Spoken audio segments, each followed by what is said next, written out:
I pledge allegiance to the flag of the United States of America and to the republic for which it stands, one nation, under God, indivisible, with liberty and justice for all.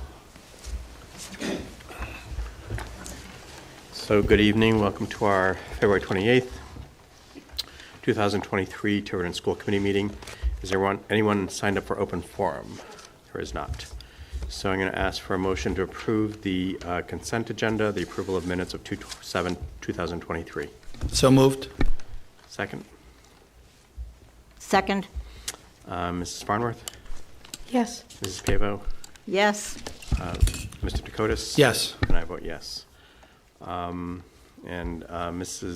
Palish is not going to be able to be here tonight. Sends her regrets due to work obligations. So we are up to item 5A, new business, approve agreement with Horan Communications, possible vote. Dr. Sanchioni. Thank you, Mr. Chairman. In your packet, there's an agreement with Horan Communications. We had discussed this as a stopgap measure for our Director of Communications vacancy that we have right now. A couple of the school committee members have met Chris Horan in the past. Chris does this work for multiple school districts across New England. He's truly an expert in this field, and I think he could be a great help to us in a short-term venue. So this is money that is from the line item that is the salary of the communications director. Correct. And at this point, it is under $2,500 is the allocation. I believe his contract, not to exceed $4,995. So it's sort of like a retainer, but he won't go over 27 hours. Okay. All right. And there is no issue with that? No. Okay. I'll ask for a motion to approve. Motion to approve. Second. Any further discussion? Mrs. Farnworth? I think this is a great idea, Dr. Sanchioni. I've met Mr. Horan before, and he is truly an expert in his field, so thank you. Mrs. Papo? No. Mr. Dakotas? Nothing, thank you. Yeah, I'll echo Diane's comments. I've seen him in a presentation, and everything I can see, he's a consummate professional. So I'll ask for a vote. Mrs. Farnworth? Yes. Mrs. Pavo? No. Yes. Mr. Dakotas? Yes. And I'm going to move fast tonight. I vote yes. The motion passes. Item 5B, approve agreement with Synergy, possible vote. Dr. Sanchioni. Thank you, Mr. Chairman. In your packet, there's an agreement with Synergy Solutions. I'm pleased to present this to you this evening. As a result of all the work we've done around safety and security, we've contacted Synergy Solutions, who are an expert in school safety. They work with numerous school districts across New England. Their clientele list is long and distinguished. What Synergy, the agreement we have here in front of you, is for them to come in and do a safety audit of all 5 of our schools, provide their findings to us, and then give some suggestions of how they could continue to work with us and or things that we could do. Again, this agreement is $4,900 to do that initial work. Okay, I'll ask for a motion to approve the agreement. So moved. Second. And open up to discussion. Mr. Dakotas? No, I'm good, thank you. Mrs. Pavo? I'd like to say thank you also, but my question is, that's just for an initial audit, is that correct? We wouldn't rectify anything that they found for that much money, of course. Right. It's just to do the audit. The audit, correct. Okay, thank you. Yeah, so my understanding, this is a very preliminary step. It may be that they'll ask us to do more study and or make specific recommendations that then, of course, would be capital projects. Correct. Do I have that right? You are correct. Okay. Mrs. Farnworth? I have no additional questions. And this is going to be, they will also be collaborating with the police department and the fire department? Yes. That's part of their program. Okay. Any further discussion or questions from the audience? And ask. I'm not sure how this works. It seems to be the only parent here tonight. It's very disheartening. So, You're not. well, Okay. Yeah. So yeah. I'm now opening up the floor to questions or comments. So you're allowed to come to the podium. Please state your name and address, and always you have to avoid discussions of personnel, contracts, or negotiations.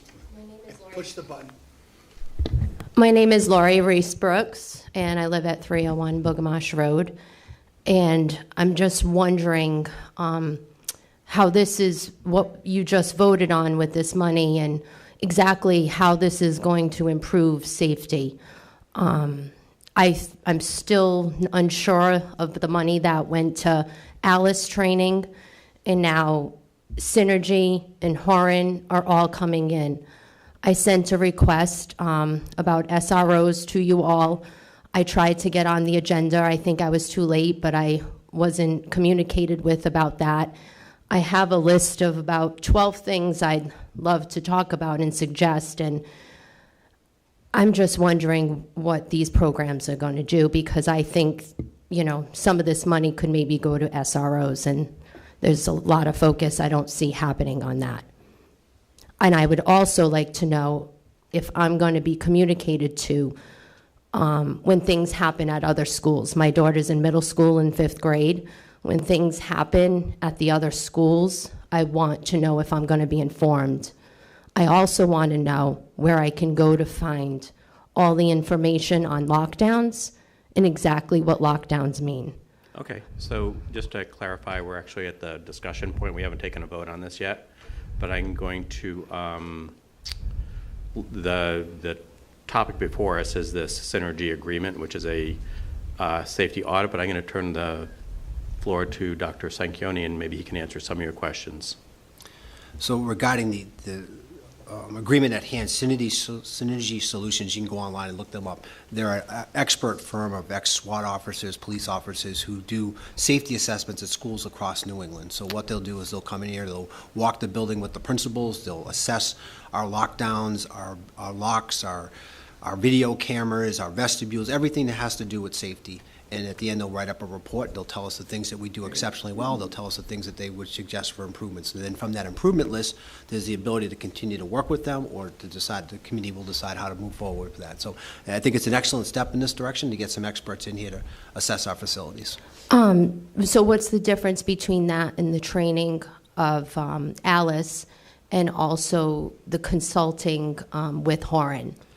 So Horan is just a communications person. We typically have a director of communications in the district. That position is vacant right now. I recommended to the committee not to fill that, and just to use our communications expert to sort of fill that gap. So it's a little connected to safety, but it's connected to communications in general. And then regarding Alice, if I could not delay that question, but the next agenda item is a presentation on school safety, and I'm going to speak directly to Alice in that presentation. Yeah, because I've been to the meetings with you on Tuesday mornings, and there just seems to be a big discrepancy if Alice should be used or not. One of the things you mentioned at that meeting is Alice was a mistake to be called that morning. So I'm confused at the type of training that my daughter and the other children are supposed to be getting. And I don't think many parents are clear on what an actual lockdown means and how lockdowns are being utilized. For example, someone being injured in the building, we're going to call a lockdown. How many times do we cry wolf, and when are our children supposed to know when it's a real threat or not a real threat? I have so many concerns, and I would like to, I think we should have just a safety committee that talks about these issues in ways. I don't feel safe at all, still. And again, I can't believe no one's here, and I feel very alone because I'm new. My roots are here, but I'm a new parent. I'm not online. I'm going to your meetings. I'm just trying to find a balance in the middle. Yeah. So I think a lot of your questions will at least be answered, or a lot of your questions will be touched on in the next agenda item, and you'll have another opportunity to ask questions that aren't answered in that. Okay. I appreciate it. Thank you. Okay. And Lori, before you walk away, I know that I've emailed with you. Yes, Just know, I'm a parent, so I'm with you, you're there and I'm here, right? But we could easily swap spots, and I could be where you are, and I have those concerns. Mm-hmm. And I did speak with our police chief. I spoke with a former school resource officer that I'm friends with from Middletown, a few other people. And so the volunteer thing that you brought up, I asked them, my feedback that I got was that wouldn't work. Mm-hmm. So I, too, have gone to the chief of police and tried to request a meeting. I've gotten the police report. I appreciate you getting back to me, Mike, because you did on many occasions, and I found you to be very genuine, and thank you. I'm just, you told me it just wouldn't work, and I just don't take, I need facts and I need reasons why things wouldn't work when new ideas are being proposed, and I can't stop thinking of all those students that night on February 9th, and they really want to feel secure. And hearing that students were in kindergarten for their first lockdown and now they're seniors and they're still not empowered is very concerning, that we may not be doing the right thing in a real awful situation. Yeah, well, I commend you for thinking outside the box, and hopefully what you'll hear, like the chair said, Dr. Larkin, what the superintendent said, will put us in the right direction, because as someone with children in the school, younger children, I want the same thing you do. So I just wanted to say that before you left. Thank you. Okay, thanks. Okay, I'm going to ask for a vote. Mrs. Farnworth? Before Dr. Larkin, I actually had a question for Dr. Sanchioni. Sure, Mr. Farley? Thank you. So you had said that the Synergy would do a walkthrough of the schools with the principal and evaluate lockdown procedure. I would presume that this would include a drill, so would they be present at a drill, or would it just be again, a preliminary, just walk around?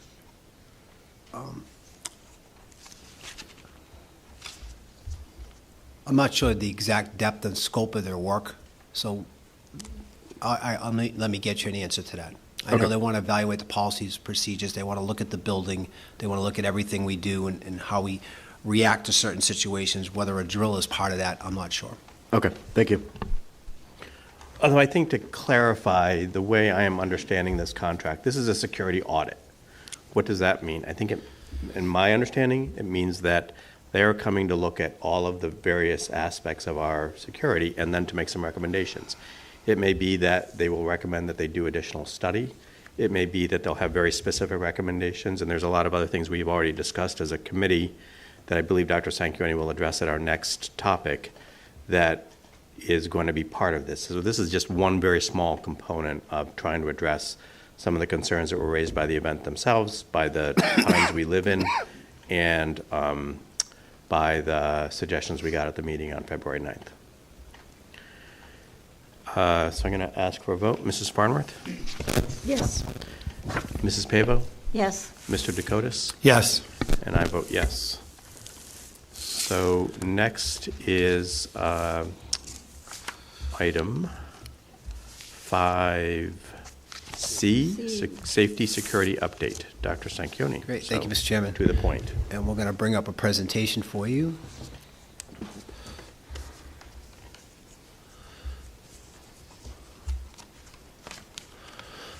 So administratively, and when I say that, all the members of the administrative team, the principals, and the school committee is part of that team, we're doing a lot of thinking about safety and security in our buildings. And that work now is leading to some changes and some reevaluation of things that we have been doing, and commending a lot of the things that we have been doing and continue to want to do.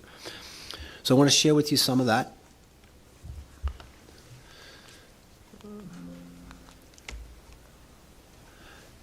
You do it. All right, thank you, Danny. So we have, starting off on our guiding principles, and I think it's important for everyone to understand what we believe and what we try to do here. So we're committed to ensuring that our schools provide safe environments for teaching and learning. I believe we do that. School safety requires detailed plans, protocols related to prevention, preparedness, and response. We have those plans. We're adjusting those plans. We have these big binders of all these things that are in there. I shared a little bit of that in our last presentation. The effectiveness of our safety plans relies on the collaboration among students, families, staff, public safety officials, and the community. And we're certainly working to create a better level of collaboration amongst those people. And we do have the responsibility to keep families and staff informed about safety incidents in a timely manner, and we're certainly striving to do that. We are always on a road of continuous improvement. I shared with you last time I presented about how safety procedures and policies have changed over the years, that even the experts have changed a lot of the things that we do, and we continue to change here in Tiverton. We do have excellent safeguards, procedures, and protocols in place. We drill them often, and I'll speak about those drills momentarily. Students and staff consistently demonstrate familiarity with safety procedures and readiness to act on them when necessary. That's a result of our drills and practice. The Landscape of school safety is constantly evolving. We all pay attention to literature that we receive from various agencies. We're always evaluating policies and procedures and looking at how we can apply them here in Tiverton. And we are committed to examining and re-examining all of our safety plans to identify opportunities for our improvement. So thank you for tonight for bringing in a strategic partner with Synergy Solutions. We feel like the information we receive from them and the work we do with them is certainly going to enhance the work that we're already doing. I want to break this presentation down into certain sections, and the first section I'll talk about is facility security. Some of these are just answers to questions that were brought up in a previous presentation, so I wanted to ensure the committee and the community that all of our exterior doors locked and they're checked regularly, all of our interior doors locked and work properly. We have a fob key entry system for our staff and administration, and we're expanding that fob access to additional doors to increase safety. There was a question about our alarm system, and the alarm system is only here at Tiverton High School. There was a concern that it can be disabled with a magnet or a bat. I personally called the company and asked them if that was true. They said they've never seen that or heard that, but then to take it one step further, we had some of our staff members try to disable our alarms with a bat and a magnet, and they could not do so. So our alarms are working, and they are on at this facility. Talk a little bit about something we've had in place for years, which is safe rooms. So all of our schools have a safe room. That's a location that an administrator would go to in the time of emergency. It's a location where they can view the video footage from all the cameras of their school, where they can make good decisions and provide timely information to the people in that building during the time the event is taking place. We have video surveillance at all of our school systems. I've checked the cameras at all the schools. I've asked the principals to do the same, and again, everything is working just fine. And we talked to you about a system called Raptor, which is identifying people who come into our building. We have that system here at Tiverton High School. It works exceedingly well. We have a quote to bring it into our other 4 schools of $7,000, so I'll be bringing that to you shortly to bring that safety system to the 4 other schools. So that's facility. We'll talk about drills, and this has caused a lot of confusion, and hopefully I can clear that up this evening. So we're required by law to practice 3 different types of drills, and we have to do 15 of these drills per year, 15 total amongst the 3. And I want to let you know that I've looked at the logs for all 5 schools, and all schools are on track to meet that state requirement by June. So, starting with a fire drill. Fire drill, most of us are quite aware with. The alarm goes off. Staff are trained to take their students out of the building. There's a rally point. We practice this often. Our staff knows this. These drills have been going on for years. The second type of drill that we have to practice called an evacuation drill. It's very similar to a fire drill, except instead of the fire alarm going off, that's an announcement coming from our office telling people to evacuate the building. And then thirdly, we have lockdown drills, which is, again, an announcement being made from the office. Teachers understand all the steps they have to take in a lockdown, which, close the door, lock the door, quiet, things of that nature. And again, we practice these drills. Now, there was some confusion about, well, why aren't you doing ALICE drills? ALICE is not a drill. ALICE incorporates these as part of that. So let me explain. Here's ALICE. ALICE stands for Alert, Lockdown, Inform, Counter, and Evacuate. In Alert, that's when our principals are in their safe room, and they're alerting the school of what's going on. We use ALICE when there's an intruder in the building. So principals in the office, they're looking at the screens, they'll make an announcement. The intruder is in the west wing, the intruder is on the 2nd floor, letting people know what to do. When that announcement, part of ALICE is lockdown. So people would go into a lockdown situation based on the announcement from our principal or someone who's in that safe room. Lockdown is part of the drills we do. Lockdown is not ALICE. Lockdown is part of ALICE. It's part of the drills we do. All of our schools have done lockdown drills this year. The third part of ALICE is Inform. And that's the continual information being provided by an administrator from the safe room by looking at cameras, alerting the staff of where the intruder could be. The intruder now has moved into the gym. The intruder now has moved to the caf. That information informs our staff on what to do. If the intruder is in the cafeteria, let's say here at the high school, people then on the other end of the building would know that they could evacuate. They could use the 5th step of ALICE. It's decision-making. It's situational. We train our staff in this. And then the 4th one is Counter. For example, if we said the intruder was on the 2nd floor, we're in lockdown, Our staff would know, hearing that announcement from a principal, if it's in your hallway, you would then barricade your door and you would be ready to counter. The principal would give, the teacher in that classroom would give directions to the students to counter, which means you want to distract the person if they should breach the door. You want to be able to throw things at them. You want to be able to do this. Again, Alice is annual training done every year by our staff. They have to go through the modules. They have to hand in a slip that says they completed it, that our principals then check off, and it goes into their file. So I want to go back, because there was some confusion on this. We practice fire drills, evacuation drills, and lockdown drills. Every one of our schools have done all 3 of these drills this year, and all of our schools will complete the 15 drills required. They turn in a log, I sign off on that log, we submit that log to RIDE. Alice, again, is not a drill. Alice is a reaction to an intruder in the building. Alert, lockdown, the drill we practice, inform, counter, evacuate, the drill we practice. Everything is in order, everything has been drilled, our staff know what to do. Dr. Sanchioni, can I ask you a question?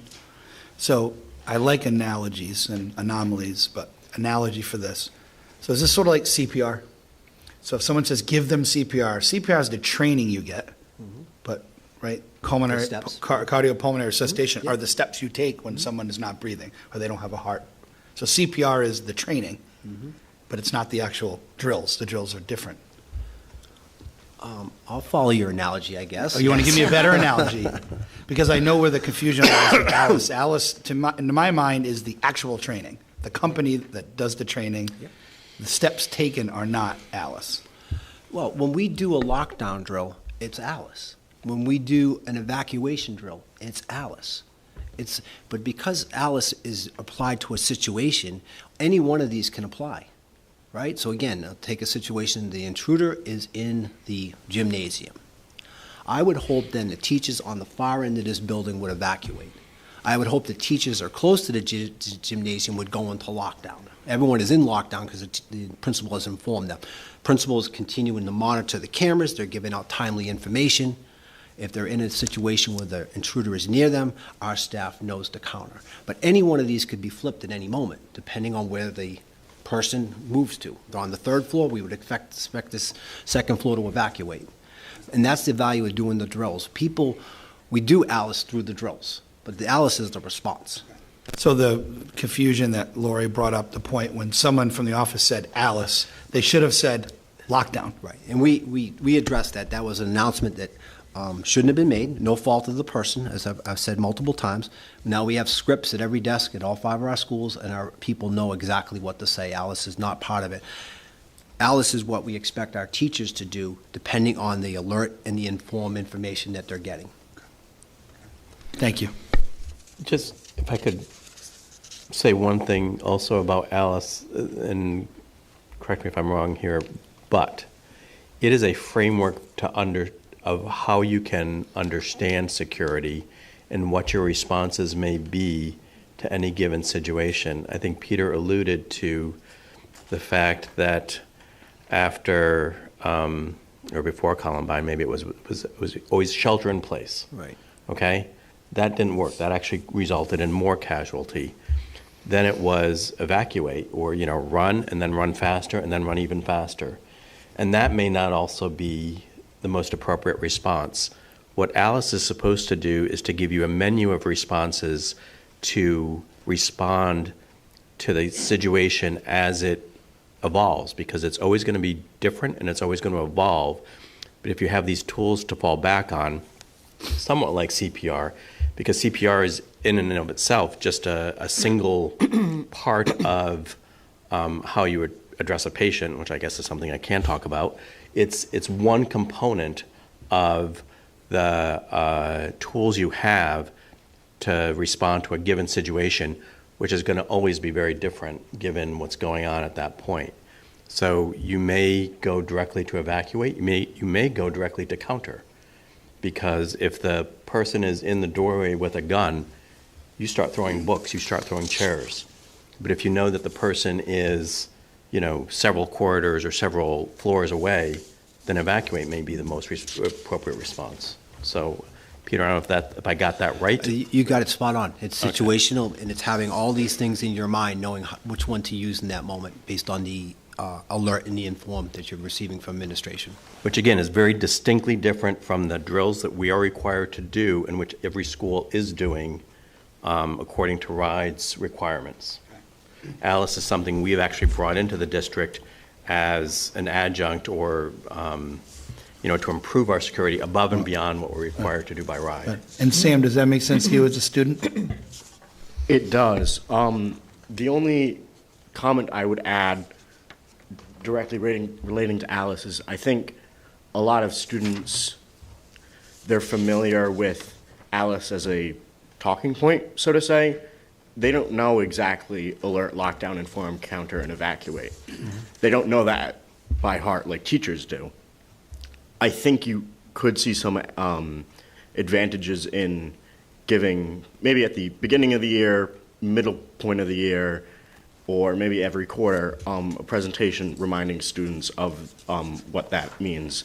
And essentially just have a conversation, having the conversation that you folks just had about how it is a protocol, it's a way to, it's a strategy, and how to combat these situations, and just make sure that the students know that just as much as the faculty does.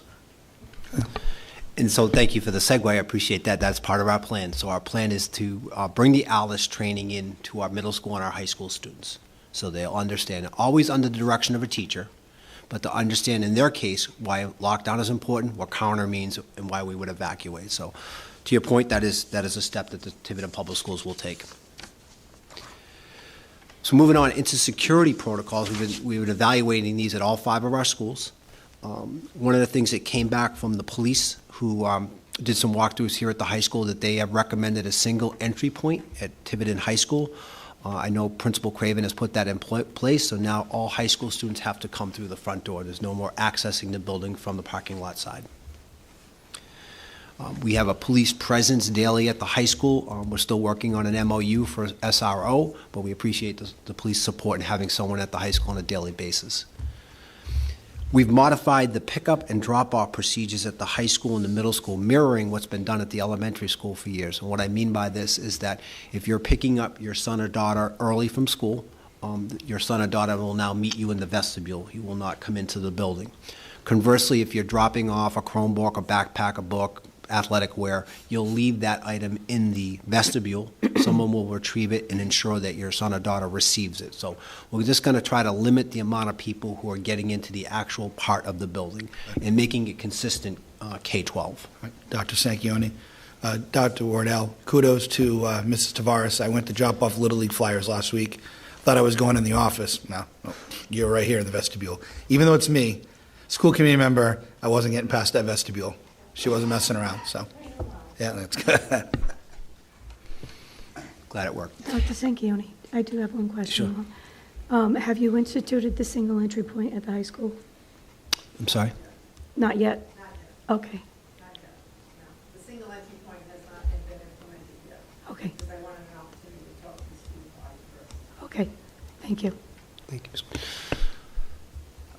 One of the things we talked about with the principals, and they had been doing this, so I just put it on there because it was raised as a question to me about people who are in the building, like volunteers and substitute teachers. Do they know what to do in the case of a lockdown or a fire drill or an evacuation drill? So there's packets created for these people now. Anyone in the building would have the information needed to respond to one of those situations.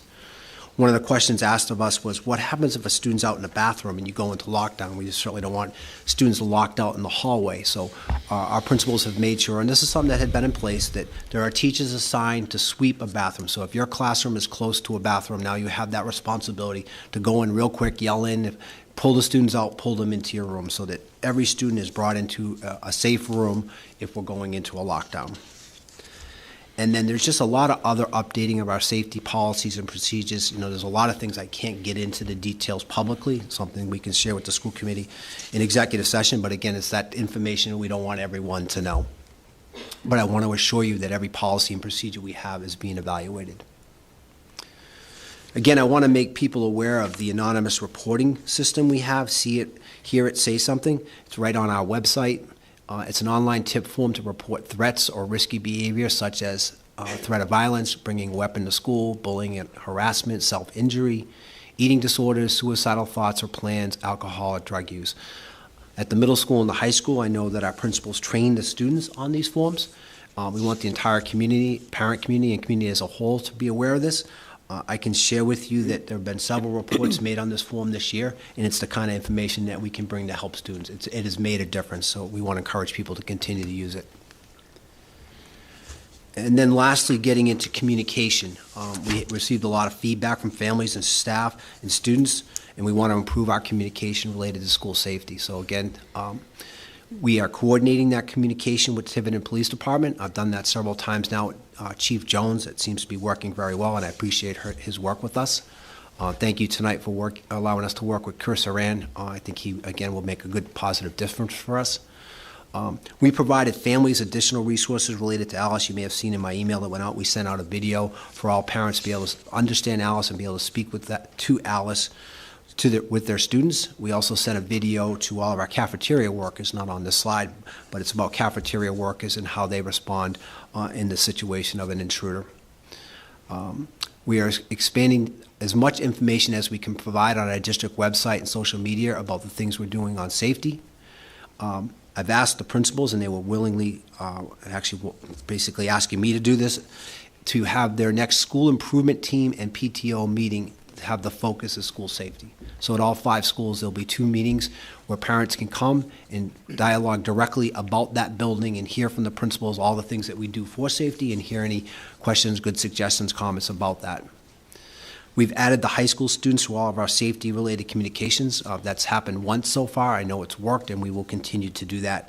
And you've heard me say that we do have the ability to text and robocall, and we will continue to use those notification systems as best as possible.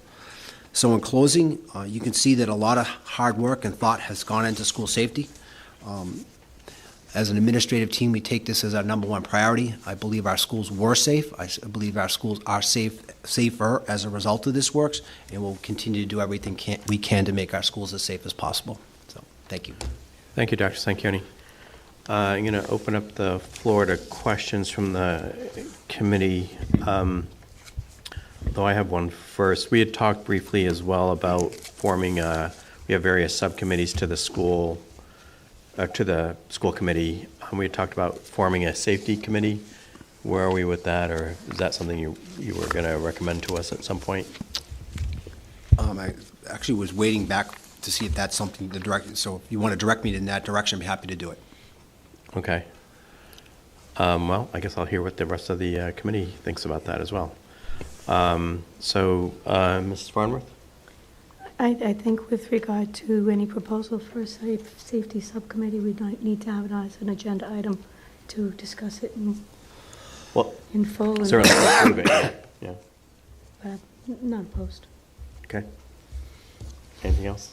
Oh, I just, I don't necessarily have any questions. I think this was well put together, and, I just want to reiterate, we've spent, as a community now, a significant amount of time thinking about and contemplating and working on this whole topic of safety for all our students and our staff.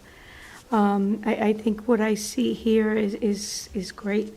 I think we still have, again, we have the security audit ongoing. There'll be continued updates from this committee as we go forward. I think, the subject of ongoing training, particularly of the staff and all of the children in the district that's appropriate for their level of learning, is something that has to happen on a very regular basis. I am encouraged by the expanded and thought through communications that have come through and will continue to come through. And also, I think it's important that we continue with our outreach. This isn't something that's going to go away immediately, after we're finished talking about it tonight. I think we need to talk about it on a regular basis, and I'm not even until our community is comfortable, because I don't want our community to ever be comfortable with our safety, right? Let's always question, always look for holes in this and always strive for the best. That's all I have. Okay, thank you. Mrs. Spava? I agree with Diane on the points she made, and the most important thing, I think, is that we continue to communicate as a school district, communicate as a town, have the safety committee get the parents involved as much as we can, and keep it going.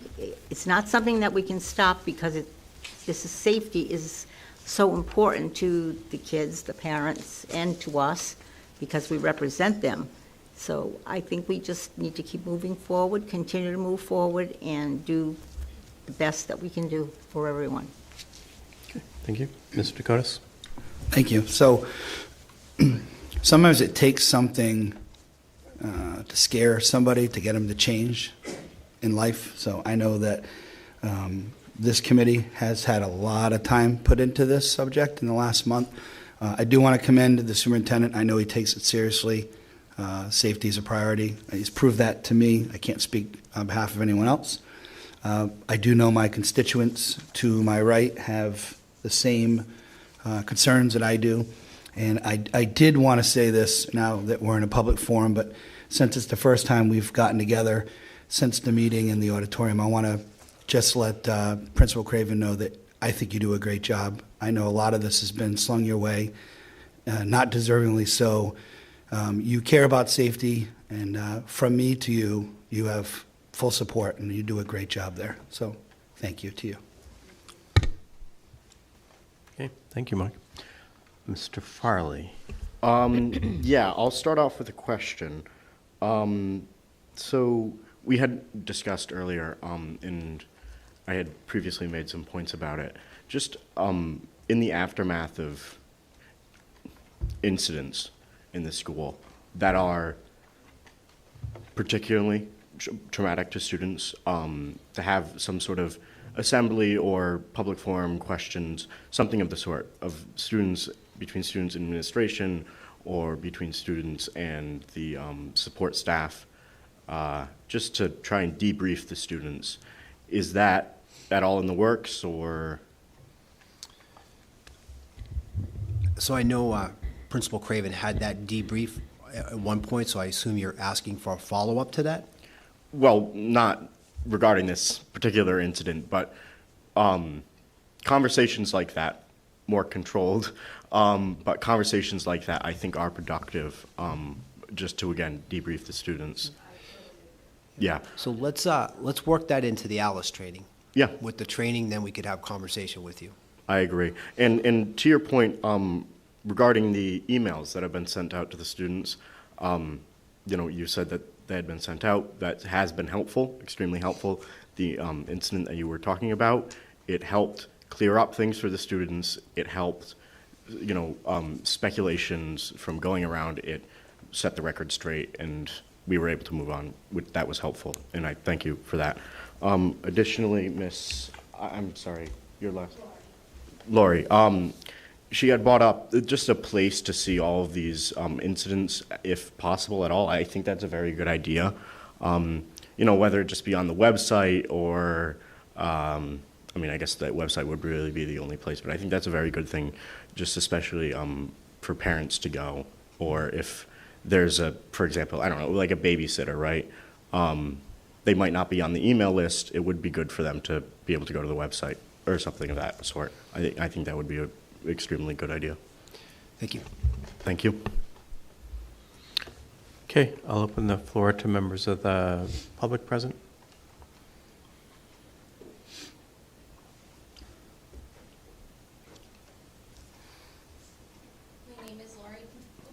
My name is Laurie Brooks, and I live at 301 Bogamash Road. I appreciate, the presentation. I've been looking at it since you've sent all the information out, and I thank you. I still didn't have some questions that were answered, though, and one of them is, am I going to be contacted as a parent for any incidents that go on at any of the schools? Incident goes on at the high school, I'm informed. I'd like to know. I realize the last hoax calls, I had a big problem with that, but I kept getting told it wasn't the call to Tiverton, and I understand that, but we also haven't had a shooting here, but we have to teach our kids how to lock down.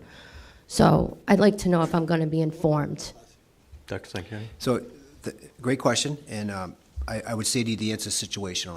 I would assure you that anything of any magnitude or anything that's significant, absolutely. But there's, if you're asking, I just don't, what clarifies what's significant? Again, I didn't agree. There's so much I don't agree with, but I don't understand who gets to decide what's significant or not. I want to decide if I feel safe to send my daughter to school. We are all together in a group Tuesday mornings at advisory meetings. We're all together here. But when it comes to an incident, I have parents, oh, I don't want to know because it's a hysteria. We live in a world that there's extreme hysteria on one end and there's nonchalantness on the other end. And again, I'm really trying to be in the middle here with sane. And I truly want to know what's going on at the other schools. When we're unified for other things, I want to be unified when there's something bad. so if that's your category of bad, then I'll assure you, you'll know. But we have ambulances, we have fire department, police show up at our schools all the time, and in our world, it's regular. And if I was putting out those communications every time, it would just, it just would not become meaningful. I'm talking about an incident. Right, so I'm agreeing with you. So, and also you have Alice training here, and you have lockdown in the Alice training. Are kids being taught and a lockdown's being called out for someone falling down that has been taken out of the building? It is confusion to the children. They don't know what's real and what's not real. My child knows about every single drill. If she knows about every single drill, she's not being kept off guard in what to do in an emergent situation. How is lockdown a lockdown for anything? I guess that's what I'm saying. So it's situational. The lockdown, so we go to Alice, and it's all about then the inform and the information that's coming from the office to direct people what it is. So if it's an intruder, we're announcing it's an intruder. If it's something like an ambulance coming to the school, our principals would use language to convey that. What will the students know? They'll know to lock down and follow the directions of the teacher. So you can be scaring our students, and it could be someone just getting wheeled out in a wheelchair. It's the following the directions of the teacher that should alleviate that fear. It's what our teachers are trained to do. They'll know, if they're not hearing it's an intruder, they know that it's something minor or less than an intruder. I keep hearing about the teachers, but I'm concerned about the students. And I'm concerned about them being confused in what they're learning. And I feel it's a lot of crying wolf. Like, my daughter knew exactly about the fire drill the other day. So she knew not to go to the bathroom, she knew not to do this and not to do that. And I just, as a parent, I don't agree with that, and I don't know how I'm the only one. Well, so can you frame for me what you don't agree with? I don't think that the children should know when they're having a drill. Yeah, we do both. We start off with inform, so they get a sense of it, and we don't scare them, and then we gradually move into unannounced. So has there ever been an unannounced?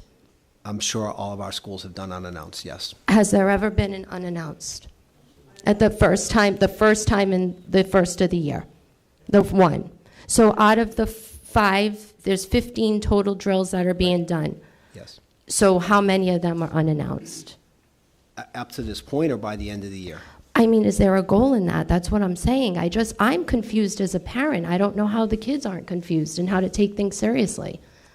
And I also, during a lockdown, when you look at the training, all the doors open out. So you're teaching the children to barricade doors that are opening out into a hallway when they're supposed to be tied back. So I find things in the training that I'm just very confused about. And I know if I'm confused about, I know kids must be.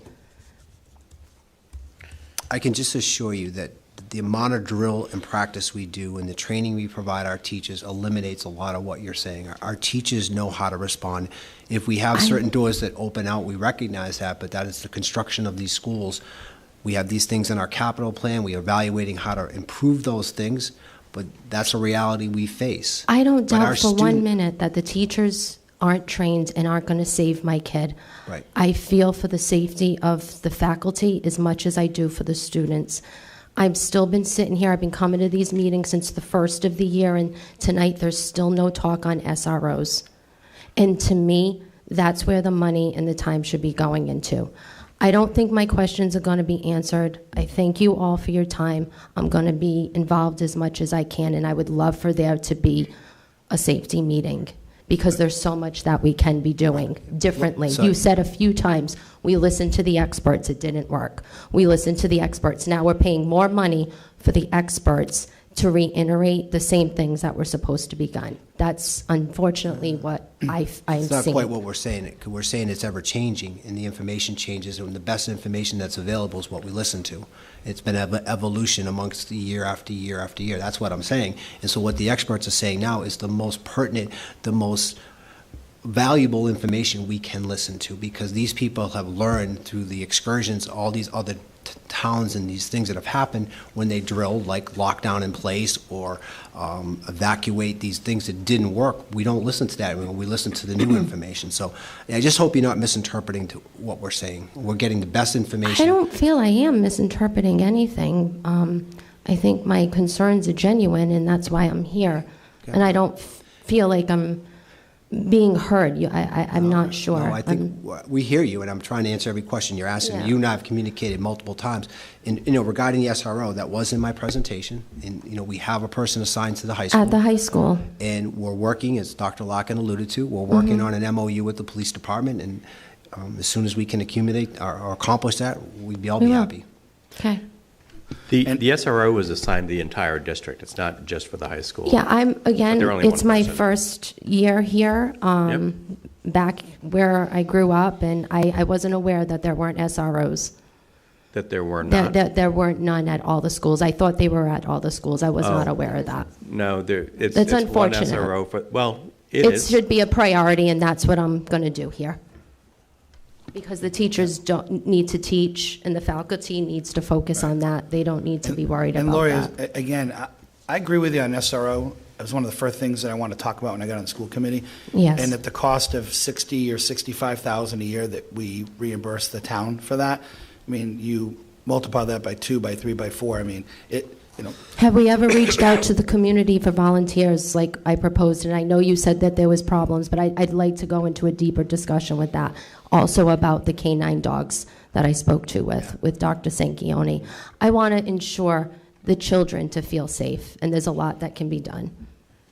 and listen, if we could print this money, if we could get I understand. Let's talk about it. The Right. budget's next year, right? Right, well, the school committee, and I want you to feel this, just listen to me for one second. I look at you, I listen to every word, I want to be attentive.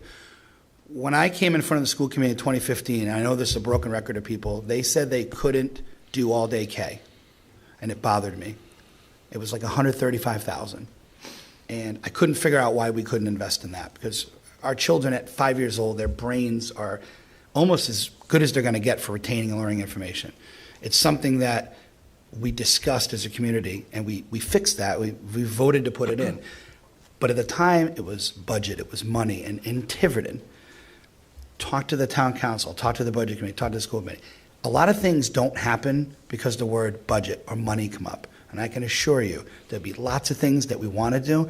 I think all of us would like to have an SRO at every school. The superintendent would like to, if we had the budget, if the town would work with us on that, we would love to. I'm sure the chief would like to hire more SROs with the training.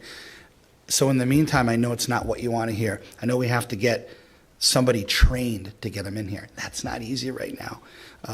If you look at what an SRO makes, it's not as much as what a sergeant or a lieutenant or someone else can make. So there's a lot of reasons why we don't have people raising their hand they want to be an SRO. So in the meantime, we have to do what the superintendent is recommending and have these audits, do it, and get police in here every day, at least at the high school. But I can assure you, over a year or two, if we can work with the community, work with the town council, have more people like you raising these concerns, maybe we can get 2 SROs. Maybe someday we get 3, but I would like to go from 1 to 2. So I'm with you on that. Thank you. Lori, just reminding you that I think your child is at the middle school. Try to attend the middle school improvement team or our PTO meeting, because there'll be a safety discussion there. That I think will Well, be I pertinent. just rectified that as well with Great. because there was miscommunication about that I spoke to you about, because I've been trying to get into the meeting. Thank you. You're welcome. Okay, any other questions from the public or administrators? Or from the school committee? If not, lastly, I'd like to just read a couple letters that we've received from our partners. The first is from Council 94 Tiverton. Dear school committee members, Council 94 would like to formally state to the school committee members that we have an ongoing positive relationship with the superintendent, Dr. Peter Sanchioni. In order to achieve this, Council 94 meets monthly with Dr. Sanchioni to be proactive, to problem solve, to avoid any possible issues or problems. He is always attentive, open, and willing to work collectively with Council 94 concerning our members' needs, issues, or questions. Additionally, during meetings, he provides any information needed to keep our members informed. We have the utmost confidence in his leadership and the ability moving forward to make any necessary changes to keep all of Tiverton Public Schools safe by implementing safety protocols, policies, drills, or trainings to keep the staff and students of Tiverton safe. Respectfully, Wendy Flynn, President, Council 94, Tiverton. And then the second letter is NEA Tiverton statement to the school committee meeting Tuesday, February 28th. Dear school committee members, in early February, Tiverton High School teacher leadership met with Dr. Sanchioni to address the timelines and the policies that were enacted during the incidents at Tiverton High School. Dr. Sanchioni presented recommendations and asked for feedback on what transpired, as well as his recommendations. The dialogue was open and honest.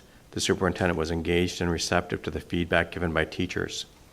NEA Tiverton's position is that our schools are safe because of the dedication and attention to detail that our members bring to school each and every day.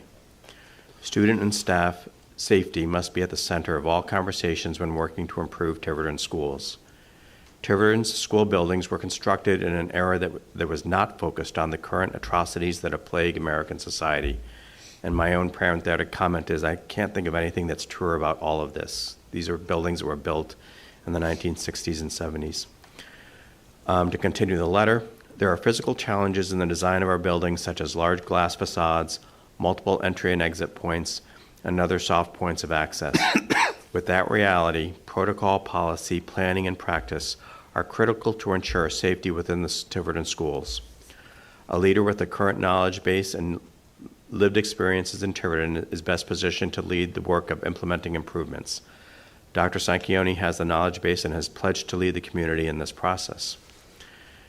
In June of 2020, NEA Tiverton took a vote of no confidence in the superintendent. The situation that brought on that vote was later resolved. To the credit of Dr. Sanchioni, he did not give up on building a relationship with the association. He pledged to build a relationship with NEA Tiverton. He saw educator input, maintained meaningful dialogue, and recognized the hard work of teachers as Tiverton schools navigated a global pandemic. Labor management relations are currently strong, as showcased by a cordial and productive new collective bargaining agreement ratified by the membership and this school committee this past fall. NEA Tiverton is offering confidence that Dr. Sanchioni will work tirelessly to restore community faith in the Tiverton School District's school safety policies, protocols, training, and implementation. NEA Tiverton has confidence in Superintendent Dr. Peter Sanchioni to ensure safety at Tiverton Public Schools. Dr. Sanchioni highlighted recommendations at the February 9th school committee meeting, and NEA Tiverton supports these recommendations. The superintendent has the association's confidence that he will enact the changes necessary to improve school safety protocols, policies, training, and practice. Professionally, Christian Destramps, President, NEA Tiverton. I think I can speak for the school committee as a whole, how deeply grateful we are for these emails. The last few years in education have been chaotic, and it's always reassuring to know that we remain with good partners and our unions and their representatives. And that would also include that Dr. Sanchioni has put in place and is supported and has benefited from the hard work of all of our administrators, particularly our principals and vice principals. And we offer our heartfelt thanks to all of you for that.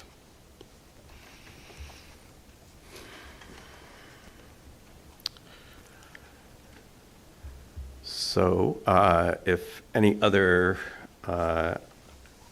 comments from the school committee, I will move on to the next agenda item. Assuming I can find my email now, or my agenda now in my, We're on to 5D as in dog. Approve fundraising requests for middle school baseball, softball. Possible vote. Dr. Sanchioni. okay. Thank you, Mike. Thank you, Mr. Cordes. Thank you, Mr. Chairman. Speaking to the school committee's approval tonight to putting a fundraising request out to Bally's Casino, an ACT grant, and 2 legislative grants for the purpose of supporting middle school sports. We've discussed this at a couple previous meetings, and these funding sources would supplement the money that you've already allotted to us for the salaries of the coaches. There's still other expenses to run these programs, and this would support that.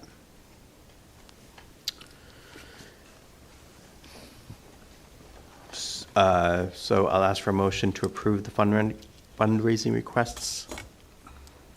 I'll make that motion. Is there a second? I'll second. I'll open for discussion. Ms. Farnworth? I have no questions. Mrs. Pavo? I have no questions. Mr. Dakotas? I don't have any questions. Again, I want to thank Ms. Farnworth for the last meeting we had to start absorbing these middle school programs.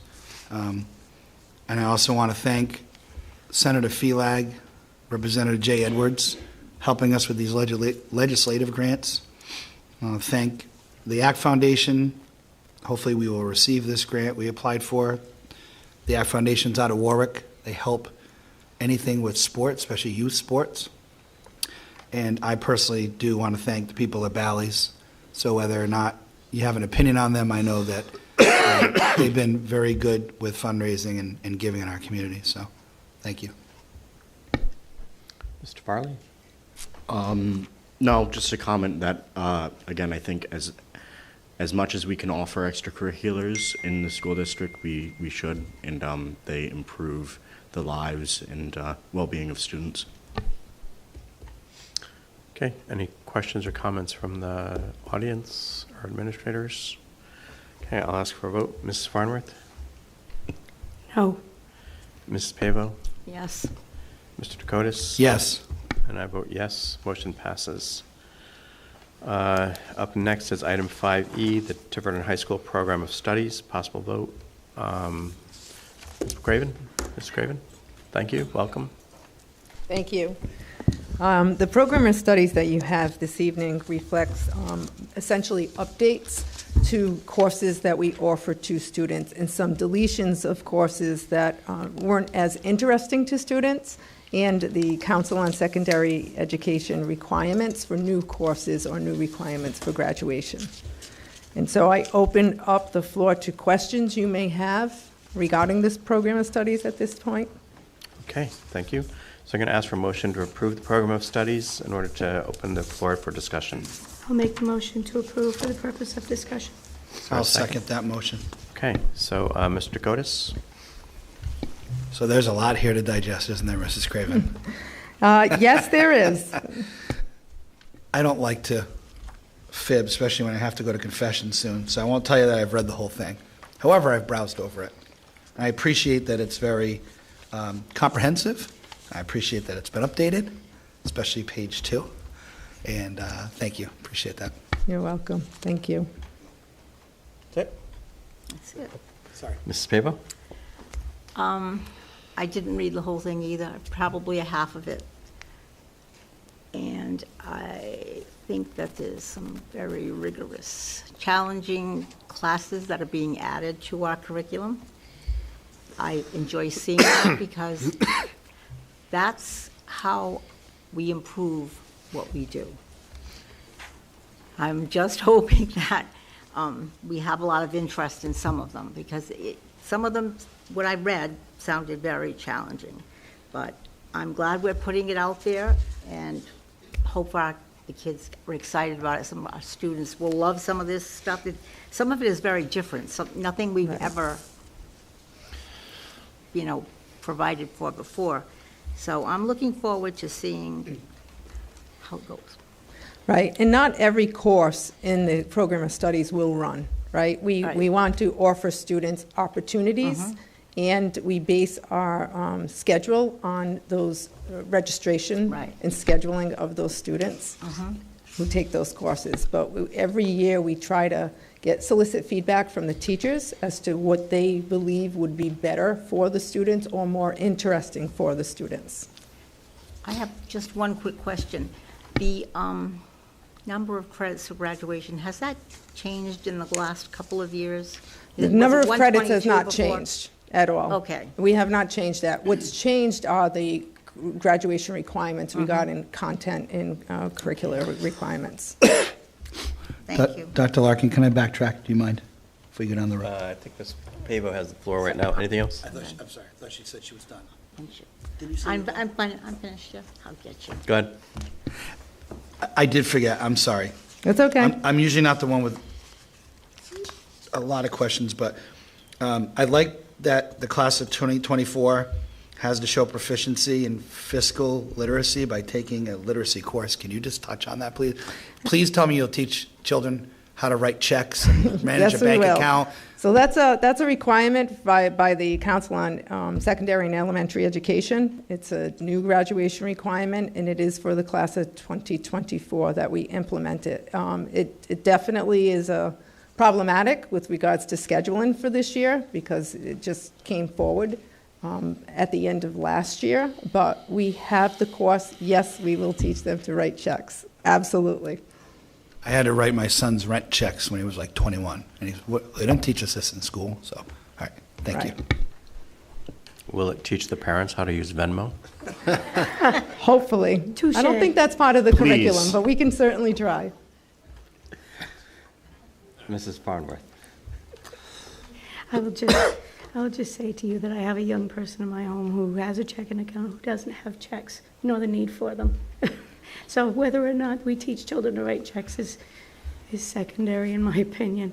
But I do think it's good that kids are being asked to have some level of proficiency around their finances, and I hope it turns out to be a good thing. I realize it's mandated, but I hope it ends up being a good experience, as I'm sure it will, as every course here in Tiverton is. I've been scrolling through here just trying to, and I should have tabbed it. I did see mention of, I guess, what will be a new CTE offering for future educators. Absolutely.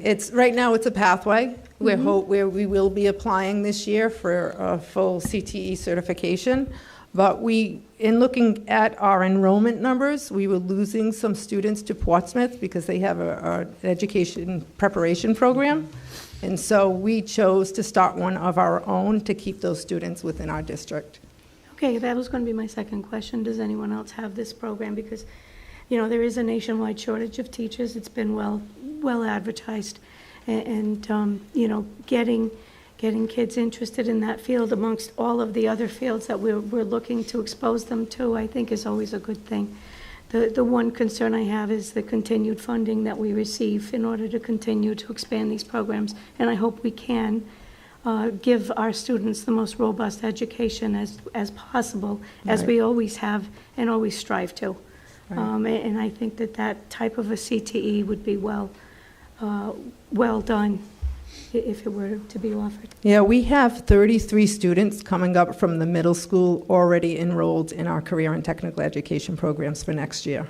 So they are definitely of interest to the middle school students and the students who are currently enrolled. The more programs we build, the better off we will be as a district, because we want to offer these opportunities in-house. We don't want students going elsewhere. I will say that during the evening that you were hosting the 8th grade open house for CTE, I did attend. The fly on the wall, listening to the presentations, seeing the options, and really seeing the engagement of these students and their parents as they were coming through the schools here. It's a great program all around the CTEs, and I see it now being kind of put into the mainstream, if you will, of every student's educational experience. It wasn't always that way, but I think that's the right way to go, and I think that's the way you're going, so great job. Thank you. Mr. Farley? No, I think, just to comment, I think, harping on Ms. Farnworth's point earlier about the financial literacy, yes, it's mandated, but it will be extremely useful. Long it's been a talking point of people, oh, why don't we learn how to write checks? But I think now that we have a class that's required, I think that's extremely good. Again, it also sort of, it's good to see a lot of classes teaching about civics and focusing on civics. I think that's very good. Long has been a belief of mine that we should focus a lot more on civics. So I think that's good that we have a lot of classes that can offer that if students feel interested. Thank you. I guess my only comment is if we get civics underway, let's then move on to civility. Are there any questions from the audience? Okay, I'm going to ask for a vote then. Mrs. Farnworth? Yes. Mrs. Pavo? Yes? Mr. Dakotas? Yes. I vote yes. So again, thank you very much for all your hard work, Mrs. Thank you. Craven. I knew it was somewhere. All right. Next is item 5E, no, 5F, FY24 personnel budgets. Dr. Sanchioni and the principals. Dr. Sanchioni. Thank you, Mr. Chairman. And continuing with our overview of the FY24 budget, we've provided you an overview at one of our meetings. At one of our last meetings, you had a presentation on transportation, special education, and our technology, and this is a continuation. Now, what I've asked the principals to do is present to you some personnel positions that are covered under ESSER 3. And in essence, that's our structural deficit, right? You wisely allowed us to use these monies rather than continuing to cut positions here in Tiverton. I want to be clear, though, that the positions being presented tonight are covered under ESSER 3. By no means, if we're in a position, and hopefully we won't be, that we have to cut positions this year, it should not be a correlation that these are the positions we would cut. These are just the positions being funded under ESSER 3. I certainly would work with the administrative team to make the best decisions if we had to make cuts, but I don't want to have a correlation here saying that these things you're going to learn about tonight are the things that would go first. That's not the case. These are just the positions covered under ESSER 3. So with that being said, we'll go elementary, middle, high school. So whoever's speaking on the elementary's behalf, you are up.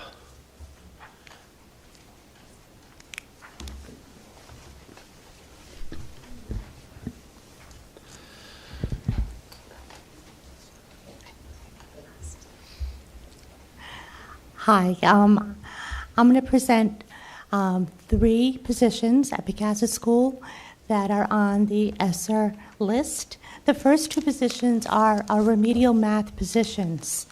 As you know, Picasset's really been trying very hard to improve our math scores to close the gaps between Picasset School and the other 2 schools in our district.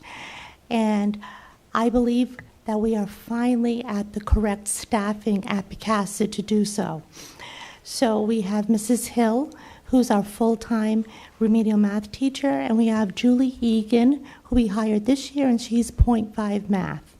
Last year, Mrs. Hill was able to service 42 students, but this year, with the additional .5 person, we're now able to service a total of 68 students in math. And, you know, we're really on a great trajectory, closing gaps. And I'm really looking forward to see how our scores will be on RICAS this year, because we're really seeing a lot of positive movement in math. So we really need those 2 positions.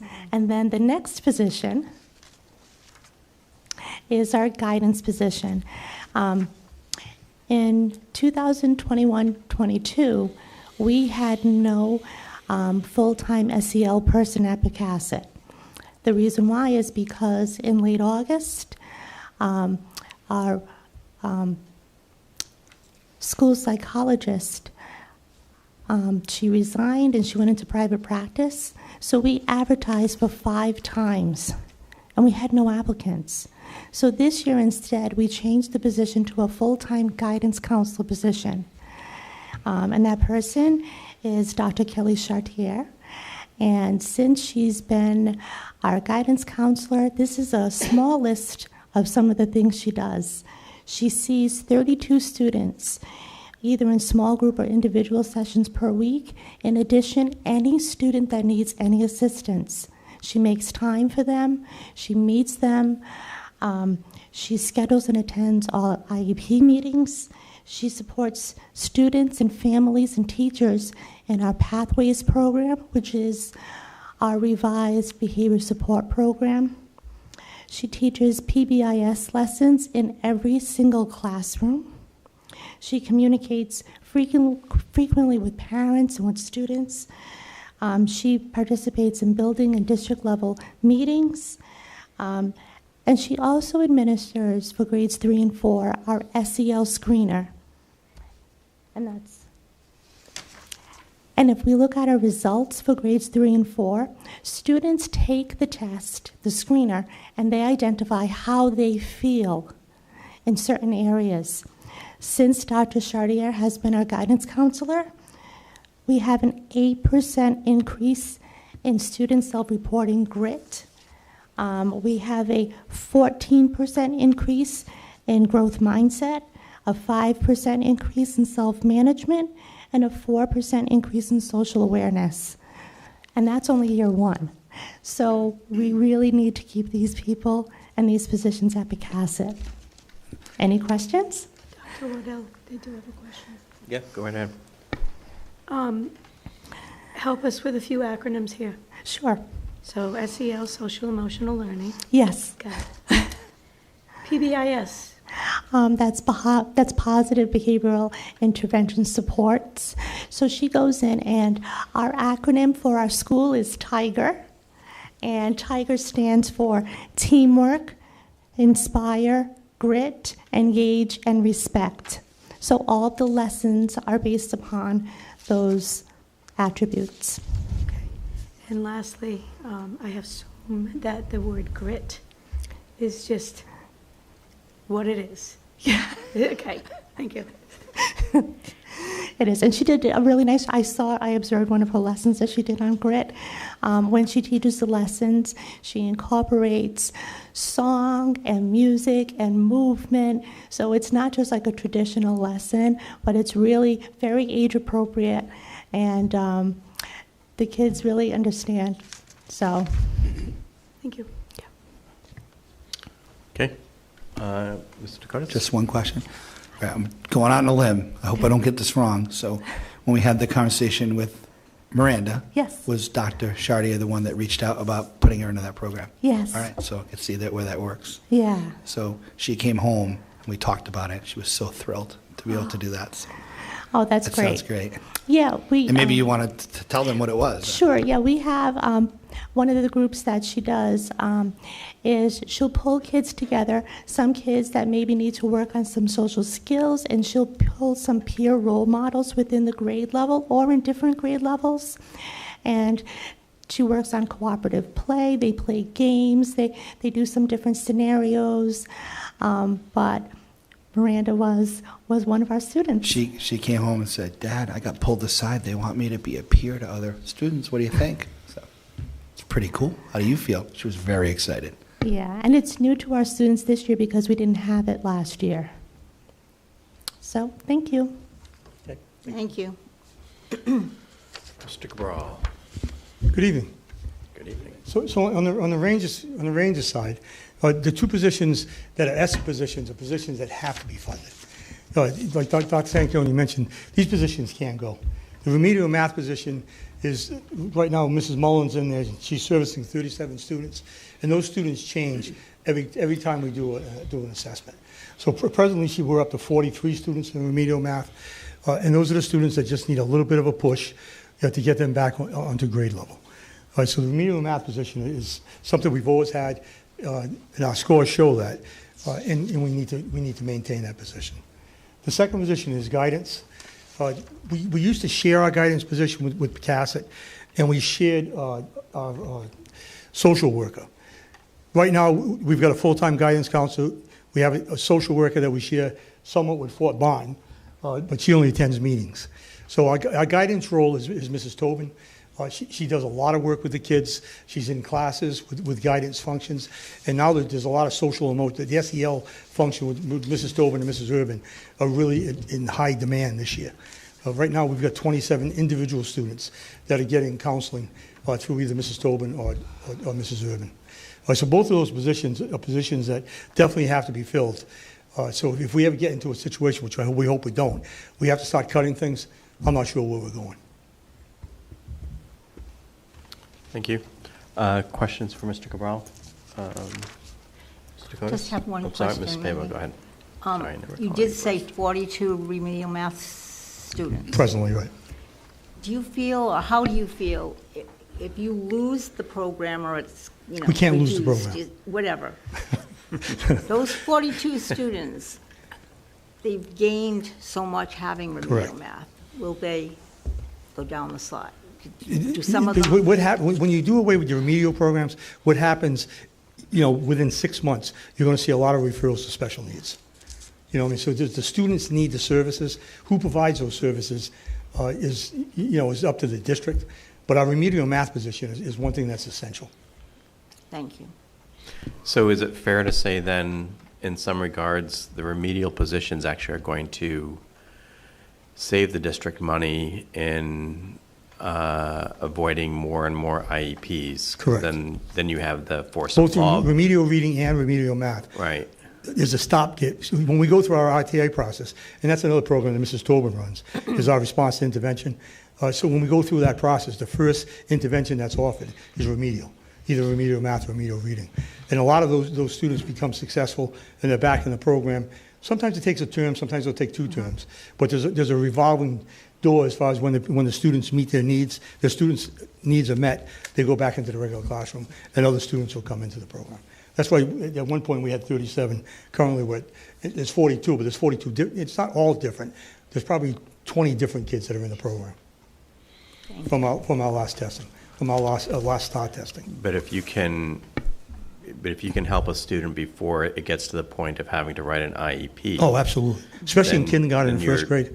We see a tremendous growth in those remedial programs in K and 1. 2, 3, and 4, the growth is there, and it's an intervention that happens almost immediately. It's not something, it takes a while for an IEP to be developed and for the student to be pulled out. The remedial classes are pulled out. They're pulled out for 30-minute sections, and those individual needs of those students are being addressed as far as where they're short in. Okay, thank you. Manny, I have a question and a comment. The comment is, I love your sweater. Oh, thank you. I like that sweater. You have to tell me where you got it. The serious question is, in private schools, do they use remedial programs? Some private schools will have remedial programs, but they don't offer special needs programs. We'll see a lot of the special needs students we're going through 2 right now, evaluations of special needs students in the private schools where the services are not offered at the private school, where the public school picks it up. All right, so that's a must in a public school system because you're bridging the gap between the special needs. Correct. Special education, so, okay, Yeah. thank you. I asked because I'm trying to figure that out. Yeah. The remedial program is essential. It's essential for the student growth and in getting to those students' needs right away.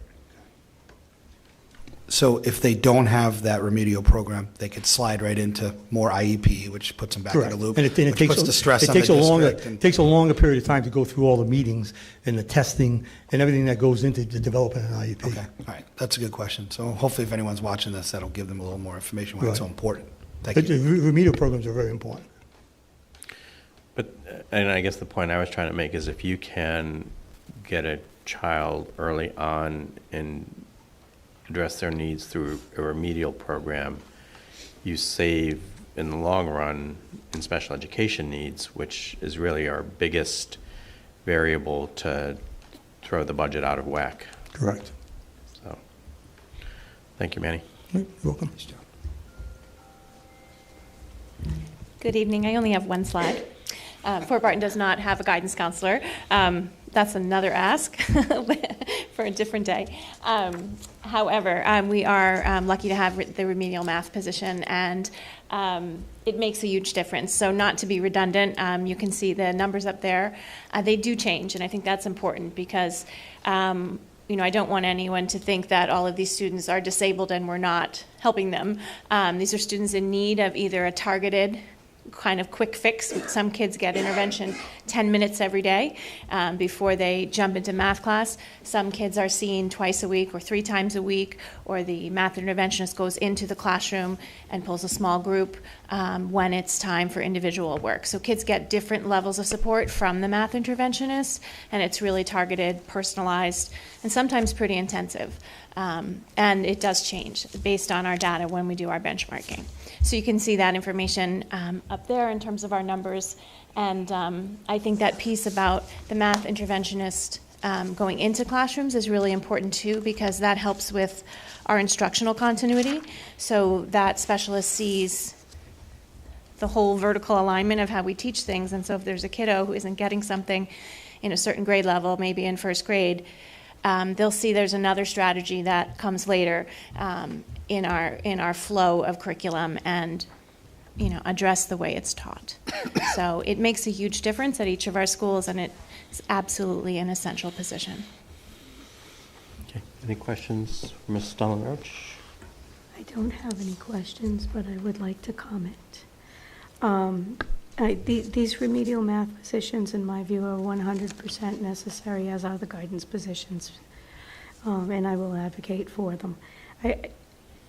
Above and beyond, I've heard all of you as professional educators speak to, the IEPs, the test scores, and all of that. And from your professional view, that's what you work with every single day. But from the view of a parent of a former student who many years ago received what was at that time not necessarily known as remedial help, it was help in reading with Mrs. Marks, okay? And he went from being significantly behind his peers very early on, and she got him right up there, right? That's the remedial, the intervention at a very young age. These types of interventions can make such a difference for students in the long term. Not only in their test scores, which of course everybody is judged on test scores, but in their love for learning, their love for, in my case, reading, and for future success through all of the grades and through all of the educational cycle. That's how important this intervention at a young age really is. Thank you. Ms. Pavo? Mr. Curtis? I like your sweater.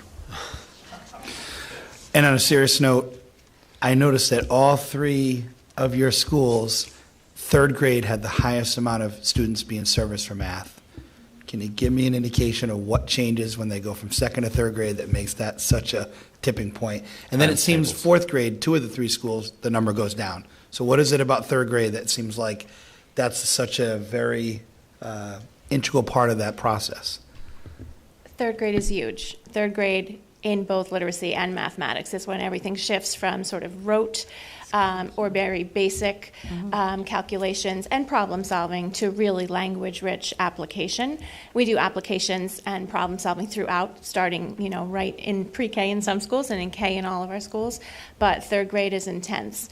There are also, both 1st and 3rd grade actually have a different level and number of skills that are taught. And so just when you analyze the standards, you can see that 3rd grade is an intense grade level. It's something about the Common Core standards. It's definitely something about our curriculum as well, which of course is aligned. And it's something about the developmental nature of kiddos. When you get to 3rd grade, there's a lot of moving parts. And applying the skills you have and going from skills to algorithms, which also happens around then, is a big change. So learning formulas and learning how to move beyond, again, those calculations into deeper problem solving is huge.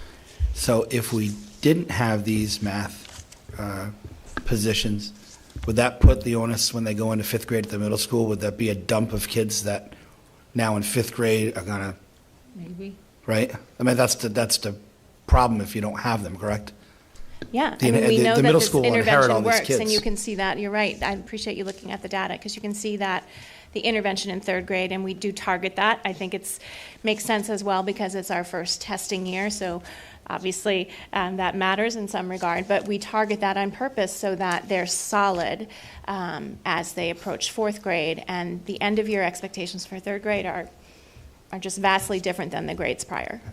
So it would definitely set kids up for great success going Thank you. forward. I know when we did half-day K to all-day K, I remember the next 2 or 3 years, the students were just, scores were phenomenal right from that, just one tweak, right? So, all right, thanks for showing us the importance of that between the three of you. Thank you. Okay. Mr. Bally, anything? No, just, again, it's been a bit since I was in elementary school, but, Not that bit. well, yeah, in the eyes of a student. No, I think just again echoing those same points. Early intervention is extremely important, and if you can, recognize those discrepancies, and attempt to, have remedial measures, then you can catch up, which it's extremely important. And to Ms. Farnworth's point again, it can change the way a student looks at learning and can make them really love it, and that can vastly, vastly change how they look at life as a whole. Okay, thank you. All right, so Mr. Zatoli, I believe you're up next. Good evening, everyone. Sorry I didn't wear a sweater tonight, but behind the eight ball. You said that because I was coming for Last year, if you remember, we talked about using the ESSER money for something that we thought would have a direct impact on our middle school children, and we realized in my first year that attendance post-pandemic was not good. We had many children who might have been struggling, and the pandemic exacerbated that. We had a lot of children that wanted to be homeschooled, to be in the academy, to do anything but come to school where we felt would be the best place for them. So I proposed to Dr. Sanchioni a bridge program with a lead teacher and a lead guidance counselor. With me tonight is that guidance counselor, Faith Parisi, and I want to show you the results of that program. The first part were many of the interventions that we've used this year to get our children back to school. In essence, we waged a real battle with attendance, and we took a very therapeutic approach to it, not a punitive approach, therapeutic. Ms. Parisi and Ms. Verdurba's in there are kind and gentle and offer a snack or kind words. They'll do anything to get our kids back to school. So you can, I won't read them all, but you can see there are nudge letters, everything from Dr. Sanchioni and I meeting with some of those families in the summer, encouraging their children to come back, and I can tell you, those 4 or 5 families, their children are doing beautifully right now. They range everything from meeting with parents. We do our attendance meeting every week. We're reading the data. We do presentations at faculty meetings. I put things in Friday Blast about how important attendance is. We meet with students. We contact, the group alone has contacted 74 parents. We've met with over almost 200 students this year. I do home visits. We'll do modified school days. Anything, really, anything and everything to get our kids back to school, because we know we can't educate them unless they're here. So I'll let Ms. Parisi give you some of those nice results. Hi. So how do these interventions translate to data? So to see if any of this work has had a measurable impact, we first look at the RIDE attendance tool. This is a snapshot of where we were yesterday. and the data changes daily. So when you log in, it brings you to this screen here, which helps us understand where we are compared to last year and where we are compared to other schools. So as you can see, we have 509 kids enrolled at Tiverton Middle School, and according to RIDE, we have 3,105 total absences so far this year. And so when I look at that number, I'm like, eek, that seems really high. But when we compare it in the next square there to last year, where on that date we had 4,174 absences, we can see an almost 26% improvement. And I appreciate that they give us a little smiley face on that one too. RIDE identifies 67 of our students that are considered chronically absent, which means they've missed 10% or more of school. Since we are 60% of the way through the school year, that means about 10 or more school days. So these chronically absent students make up 13% of our population. And so you think, okay, is that a good number or a bad number? The last little number on that screen tells us we're in the 94th percentile. So that sounds pretty great. Our next slide tells us a little bit more about that 13%. This graph, again from the RIDE attendance tool, shows us that 13% is a pretty great number. You see us in blue there, and then the state median average there of chronic absenteeism is in red, and they are at 27%. So we are doing pretty awesome compared to the state. And then in green, I'm very excited to announce, we are now in the green as well, because that represents the top 10% of schools, and as of yesterday, to be in the top 10%, you had to be at 13.4%, and so we are right there. It's very exciting. And I don't have a screen of this one, but when it ranks the approximately 250 schools in the state, we were ranked at number 10 yesterday, and then when I logged in this morning, we were number 8. So it's exciting. We've been hoping for this, and we seem to be here, so it's very exciting. So this, like I said, is all fantastic news, but we wanted to dig a little deeper. So this last slide here shows you some of the number crunching we did at school to see how these interventions are helping. So starting around mid-October, we meet as a team, like Mr. Zatoli said, and we look at attendance for hours. And so the chart here on the left represents the kids who around mid-October were chronically absent, right? Truant. And so each grade is represented by a different color. Blue is grade 5, red's grade 6, yellow's grade 7, green's grade 8. And what you can see, as we put these interventions in place, we see a downward trend there. And so we're very excited. It seems to be working, right? These kids who are coming to us, the outreach we're doing, it seems to be having a positive impact. The last little graph there shows you the difference a year can make. So in blue are our numbers from last year of the percentage of days missed by students, by truant students. And it goes month by month, and you can see this year in red, there has been a tremendous impact. So Dr. Sanchioni had said to me last spring when he offered me the job, what will success look like? And I wasn't really sure. I wanted to be optimistic, but also realistic. But I think when we look at these numbers, and especially seeing this morning that we were at number 8, I think this is really a success. And to talk a little bit more about that, I'm going to turn it back to Mr. Zatoli. 247, I think. Yeah, and that's 8, meaning 1, you have the best attendance in the state, and that's out of about 260 schools. If I was going to tell you we would be there last year at this time, I wasn't so sure, and honestly, Faith's modest. They've done an unbelievable job with our children. One more slide, I think, Dan. Just a couple of the success stories. Combined absence are down nearly 1,100 days. Ranked, well, now we're number 8 in attendance.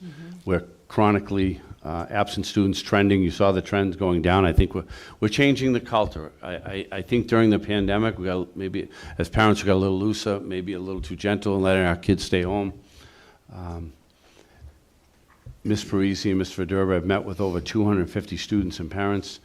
The Bridge Classroom also supports over 30 children every day, and that for a variety of reasons. Even if you had a concussion in soccer on a Saturday and you need a little quiet, slow, gentle start for a week or two, they do that as well.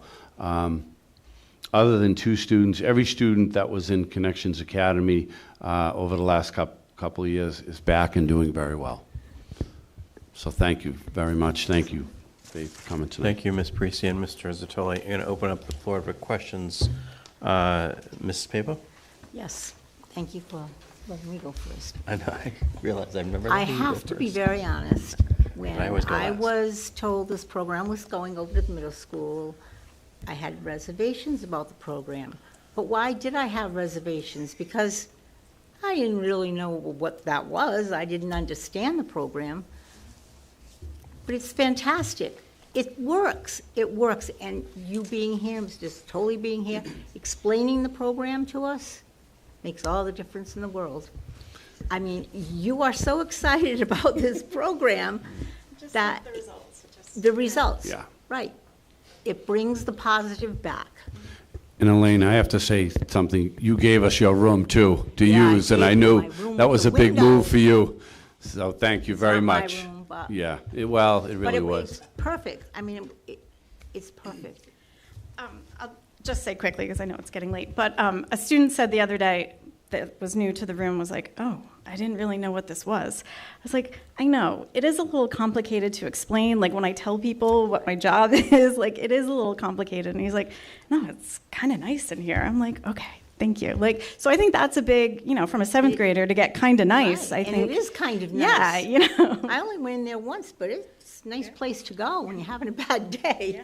Come back anytime. I think it was well worth, you doing the program and giving the kids the opportunity to feel better about themselves, come to school. So it was a success. Okay. I'm done. Mr. Farley? I'm done. Yeah, I know. I'm trying to mix it up. Go ahead. Yeah, okay. So, I mean, absenteeism in trying to get students involved in schools has always been a problem for schools. I think, as you guys said, the results speak for themselves. But, the fact that you guys got those results, it's incredibly, incredibly amazing. And I think it's really just a testament to how important, again, that intervention that we were talking about is, and how important taking a student individually when they need help is, and rather than just, trying to have a one-size-fits-all. But, we learned that back in the noughts, I think. Thank you. Okay, Ms. Farmer? I think the only comment I'll make is I see these trends, your graphical representations are done very well. What I see now is what is going to be the bridge to the high school. Hey, we've got these kids on the straight and narrow at the middle school, right? Let's face it. It's coming up. There we go. Wow, fantastic. So I think as a district, we have a lot to celebrate in this regard. So thank you. Okay. I know a couple people who are not contributing to number 1, but Ms. Dakotas? So, Faith, thank you for having the passion. And I'm a numbers person, so I like rankings and competition and everything. So you got 1 over there. We have 8 over here. If I was in that school and you offered me a snack, I'd come to school. We talked about last year truancy, and one of the big things was kids go to Dunkin' Donuts and they're late. Didn't we? We talked about, like, sometimes it's simple, right? It's about making the environment welcoming. And when they see it, they're more interested in feeling, safe and cared for and attention, right? Especially in middle school. What more vulnerable time for a kid to go through puberty and everything else, and just sometimes they need a little attention, a snack, and somewhere to go. So I commend you on getting us where we need to be, both of you. It really is about building the relationships with the kids, even with some of the parents, that I feel is really the key to our success. Thank you to both of you. Great job. Okay, thank you. Any questions from the audience or comments? Okay, thanks, guys. And next is the Tiverton High School Guidance Department, I believe. So thank you. I have with me this evening Mrs. McGuire, who is here to advocate for a guidance position at Tiverton High School that was funded through ESSER last year. And, you know, as you know, we have 504 students in the school. The enrollment numbers fluctuate with the number of students coming up from the middle school, but we couldn't possibly service all of those students with their college graduation requirements and requirements for college with only 2 counselors, one being a department chair. So Mrs. McGuire is here to go through a little presentation she put together with the other guidance counselors to give an overview of what they do daily. Thank you. Hello. So first off, we'll go through the many slides, but I'd like to start off by saying we can give you all the data in the world, and I think they presented so well. A lot of it is we're the people that they go to. We're the people that the students go to when they have a need. Regardless of what that need is, good, bad, or indifferent, it's someone that they connect to at the schools. So we align our curriculum. We have a guidance curriculum. We use Naviance, and we are a comprehensive program. And with that, we are aligned with our school goals. We provide services to our students with emphasis on Portrait of a Graduate. And it was interesting in our field because what the town students, administration, and teachers came up with was particularly aligned with guidance when we talk about collaboration, empathy, responsibility, and communication. So we provide different types of support: academic support, social emotional support, post-secondary, career, and college planning. So for academic support, we monitor daily. We run reports every day on particular grades, particular classes, and we monitor each and every student in our building. Attendance monitoring, this is done weekly or daily. As you heard, we are #1 right now, and that is a true team effort of our administration, our teachers, our support staff. We are contacting parents and guardians daily. We are working with Tiverton Police Department. They have designated an officer who is working with us on truancy, and we're proceeding that way. So far, so good. Everything's falling into place, and our attendance, our kids come to school, which is fantastic. We plan and attend all 504 meetings. We participate in every single IEP meeting, and we cover classes. So as noted, we have a shortage. And when it's necessary, the guidance counselors cover academic classes. Now, social emotional support. This is a little more detailed. It's a little more difficult. Providing academic support is actually probably the easiest part of our jobs. The social emotional support, we are a mediator for teachers, for parents, for students. We provide anti-bullying curriculum and initiatives to not only our students, but to our faculty, parents, and whomever. Student mental health support. So we are giving support. We are also referring. We are helping parents and guardians find the support they need to help their child. Grief support. We run grief groups. We do individual grief counseling. And self-esteem and self-awareness. Teenage years are difficult, and that is a big part of our jobs, helping students develop emotionally, socially, academically, and whatever that they need. And then post-secondary planning, career, technical, military, workforce. We help students plan out where and what they want to do post-secondary. As you know, the college fair came back this year. It was a great success. We plan on adding to it for next year, having more careers involved to give our students the opportunity to explore a little bit more. College application process, that is an ongoing from junior year throughout their senior year. FAFSA and scholarships. So FAFSA, a new mandate coming within the next 2 years. Our high school will be responsible for every student and family completing the FAFSA. If you have not done that, it is an interesting process. That financial literacy class will come in handy when it comes time for that mandate. And scholarships. Last year, we awarded 42,000 plus scholarship money in-house.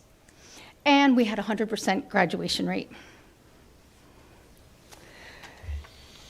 High school planning, it goes on and on. We do testing. We plan, organize SAT testing, PSAT testing, parent information nights, achieving and we've surpassed all of our RIDE mandates when it came to our ILPs.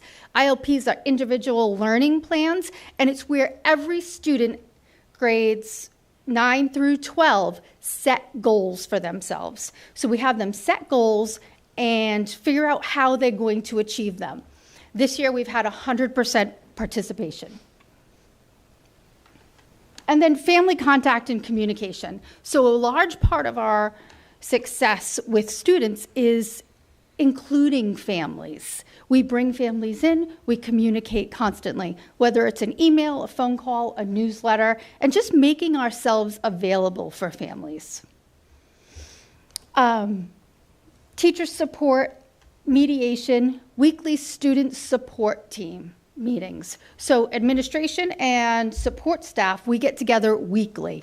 We go over everything from attendance to planning out how we are going to help every individual student. And I think that's something that the high school is particularly unique with. We take every student as an individual. So what works for one student won't work for someone else, and we identify what those things are, and then we plan accordingly. And then I put our additional resources and how we align with ASCA, the American School Counselors, RIDE, school counseling, and our high school improvement plan. So I can tell you that we have a new counselor this year. He's been phenomenal. We have a former counselor who came back to guidance, so it's the three of us, and it is just working. It's an interchangeable kind of force.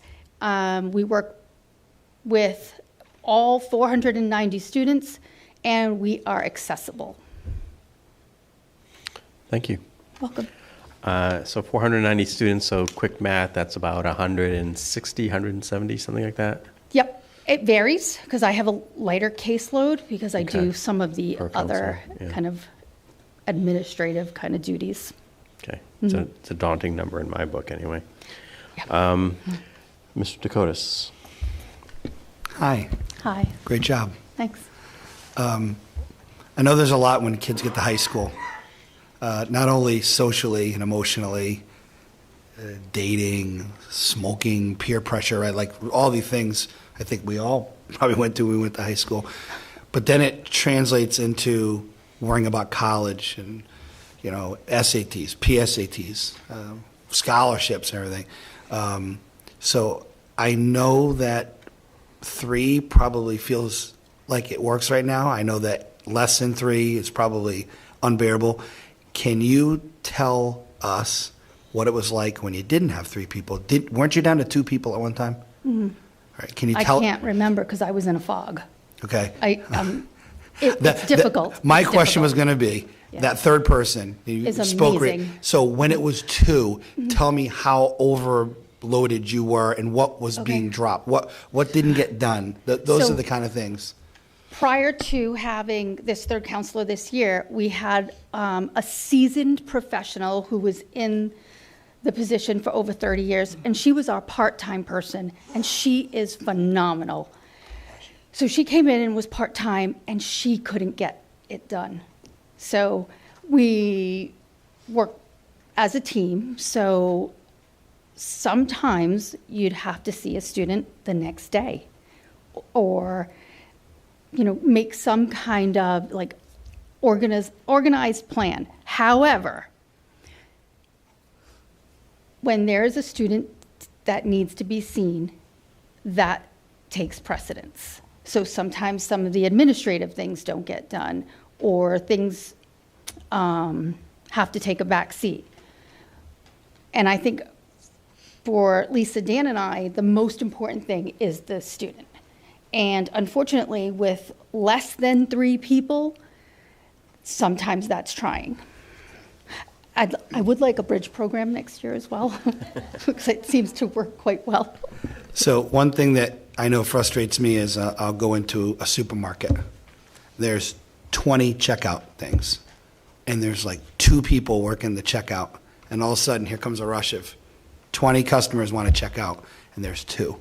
And I can only imagine in a school with 500 or so students, and there's 2 people, the lines get jammed, people get put aside, tasks get shelved, people can't be seen when they want to be seen. So True. I'm trying to paint a picture for people when they look at these positions, why they're so important, because when we don't have them, it's mental health, it's social, it's so many things suffer. And then they combine, and it's just makes it that much more difficult. Thank you very much. Thank you. Mrs. Smeva? I have nothing. Mrs. Farmer? How long have we been using the ILPs at this point? So we've been using Naviance for probably, Dr. Sanchioni brought it in at least 5 years. Yeah, probably around 5. Prior to that, the state of Rhode Island had different platforms that we'd use. So kids have been writing goals for quite a while, but Naviance is this fantastic tool. Not only do we do interest inventory surveys or self-exploratory surveys, we also connect to colleges through Naviance. That's how we electronically send everything and communicate with colleges. It's unbelievable, like the technology that's in play today that just simply wasn't there 10 years ago. And I assume that these students are able to access this on their Chromebooks on a regular basis to make updates? Yes, they are. Yes. Especially for those Daily. Those older students who are going through the college application process, et cetera, it becomes even a more vital tool. Okay. Yes, yes. By the second month of their senior year, they're pretty much experts. Great, thank you. Mr. Farley? Yeah,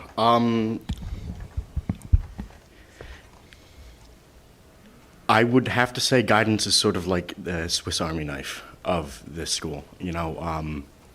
I think, as a student, you'll see a teacher every day in class. There are some students who have to see guidance every day, and guidance makes the time. And guidance will do as much as they can, and they'll meet what that student needs. Just speaking from being the bane of Miss McGuire's existence, you need to meet with college? Sure, done. And it's not, every single person in that guidance department tries and they get it done. I know I just said that, but it's true. I think Mr. Johnson, he just came in this year. Students rely on him. Students, need him to get things done, and he is able to do it. Miss Borges, she was covering a math position for 3 months, something of that. When the school needs something, then the guidance department is there to fill that hole. And I think if the guidance department is overworked in their, to the point that they can't get something done, then the whole rest of the school feels it, because then we don't have that Swiss Army knife to fill those holes. And the students feel that, the staff feels that, and eventually the entire district really does. Because at the end of the day, guidance is that keystone. Guidance is that stone that holds up the rest of the school. And that's why we do what we do. Thanks, Sam. Checks in the mail. All right, well, I'm not even going to touch the bane of Miss McGuire's existence statement, but well, want to thank all of you for having done something really important tonight. In 2020, spring of 2020, for the fiscal year FY21, we got level funding. We had to cut 22 positions, 22.5 maybe. We are entering the budget season again. That level funding continues to echo through our budget. We have funded these positions out of the ESSER money for precisely the things they were indicated for: learning loss, social and emotional learning, and how they remain completely critical. And our challenge now is to make sure that these positions remain in place, as well as every other position. Our energy costs go up, our healthcare costs go up, transportation goes up. This is what's going to need to be important for the town, for the budget committee, and for the town council. When they look at our budget, they should start with this meeting. And, you know, I hope to see all of you as we continue this discussion and dialogue with them to make sure that nothing is cut and that we continue to serve our students and that we continue to make our students safe and that we continue to improve the infrastructure of our schools as we know that we should, as we all know that we should. And I say we, I mean every member of this committee, every member of the town council, every member of the budget committee, every citizen of the town. We all know this. We have to do it. So thank you all.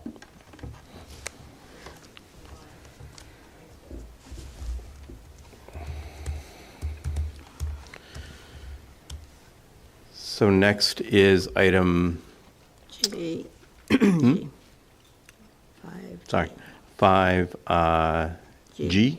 G. Discuss new timeline for stage 2 submittal possible vote. Dr. Sanchioni. Thank you, Mr. Chairman. I'm going to ask the committee to table this item tonight. This timeline was based upon funding that we haven't received yet, and until we have a clearer picture of funding for capital projects, the timeline is just not accurate.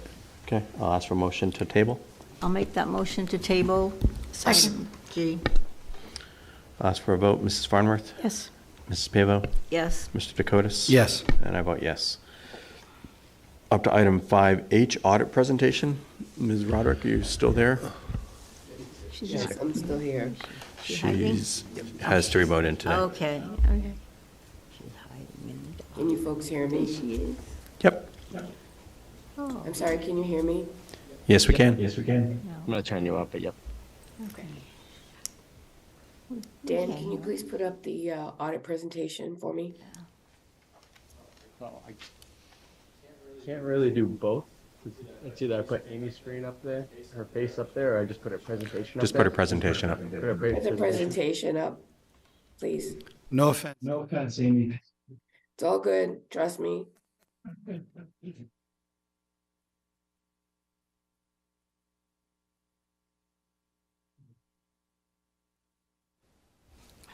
So in front of you, I've carved out several of the applicable pages that apply to the school department within the entire town of Tiverton's audit. We don't have an audit of our own per se. We are part and parcel of the annual audit that gets done of the entire town's finances.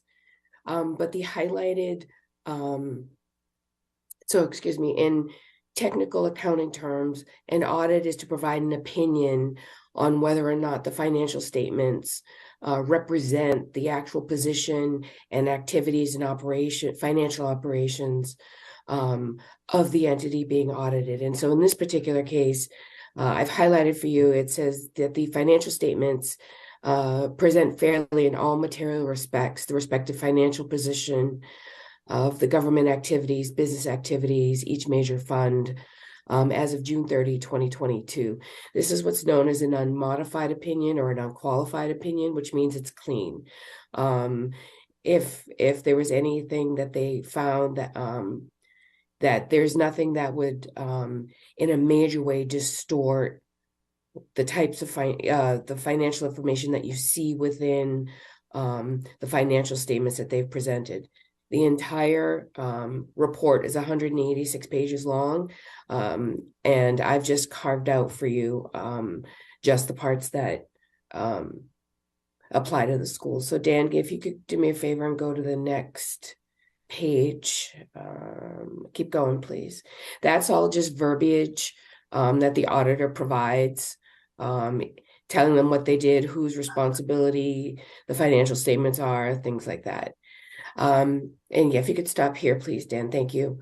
So this page is out of order. If you look at the pagination, this is number 90, page 94, but this is our budget to actual, because they also audit that. They audit to make sure that, you know, if we have an original budget, if we have an amended budget, and then our actuals, which you'll see here, you'll also see on the subsequent pages, within each line item, you'll notice, for example, under expenditures, we have salaries, benefits, purchase services. Those categories align to our UCOA code. So for example, salaries is 51,000 series, benefits is 52,000 series.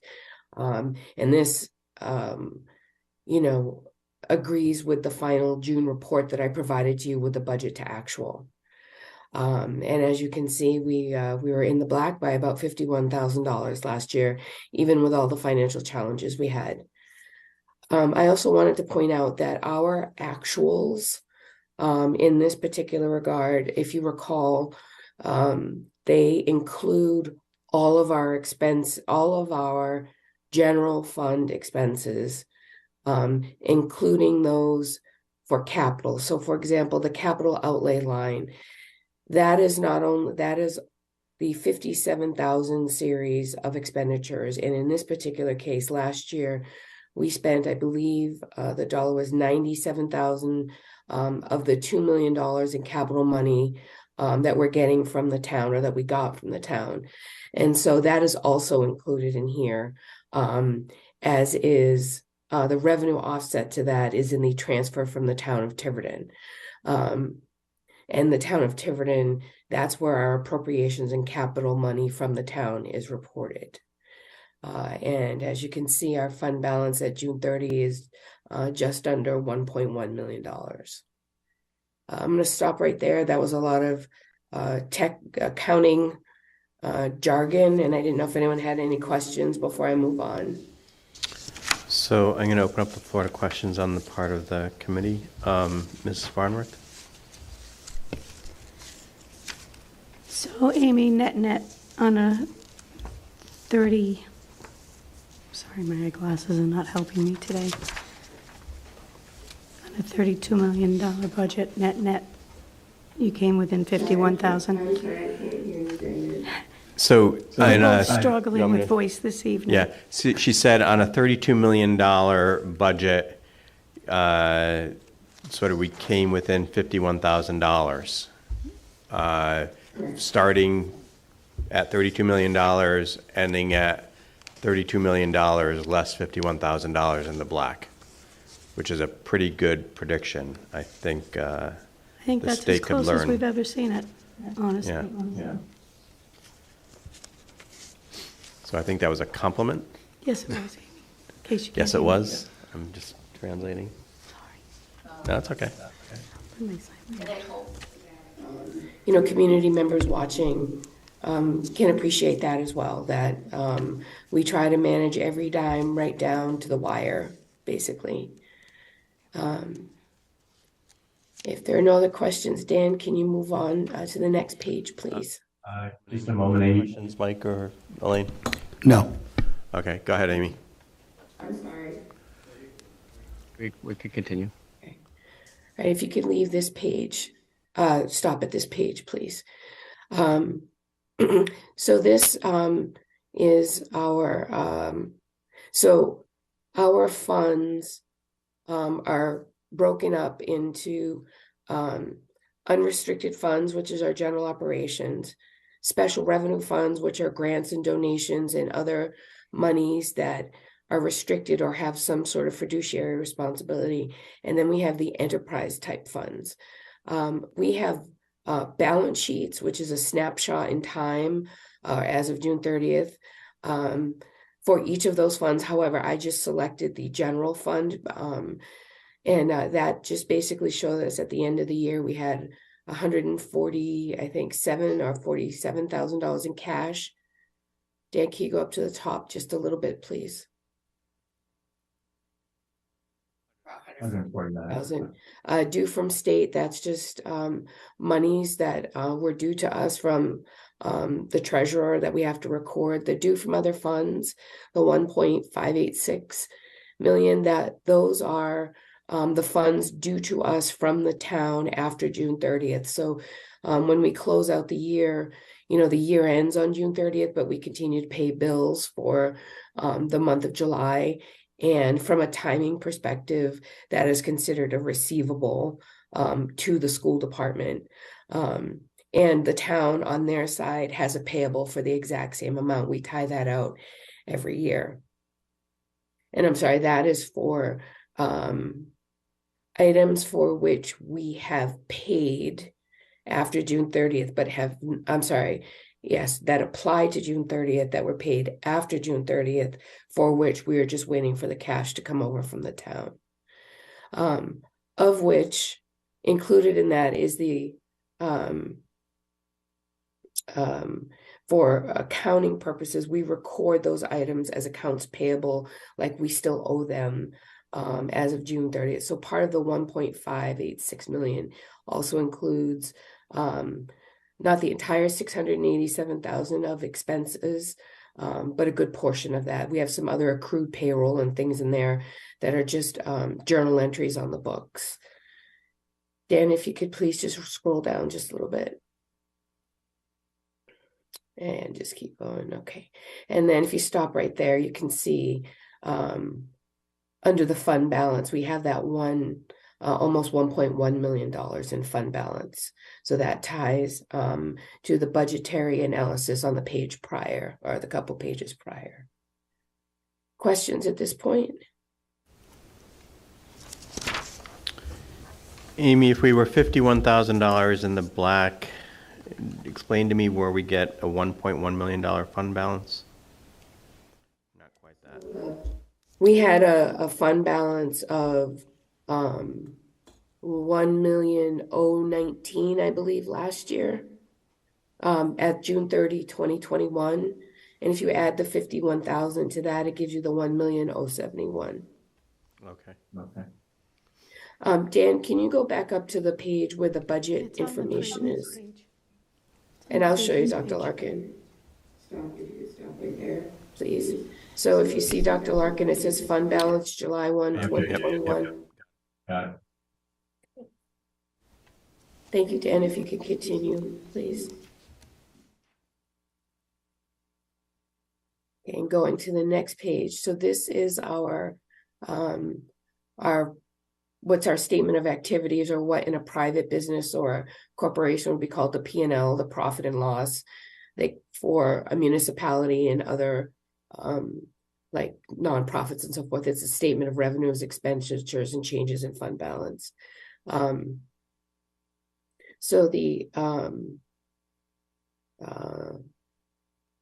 so sorry, I just lost my train of thought. So the 6.8 million represents our state aid, and then the state contribution to teachers' pension plan.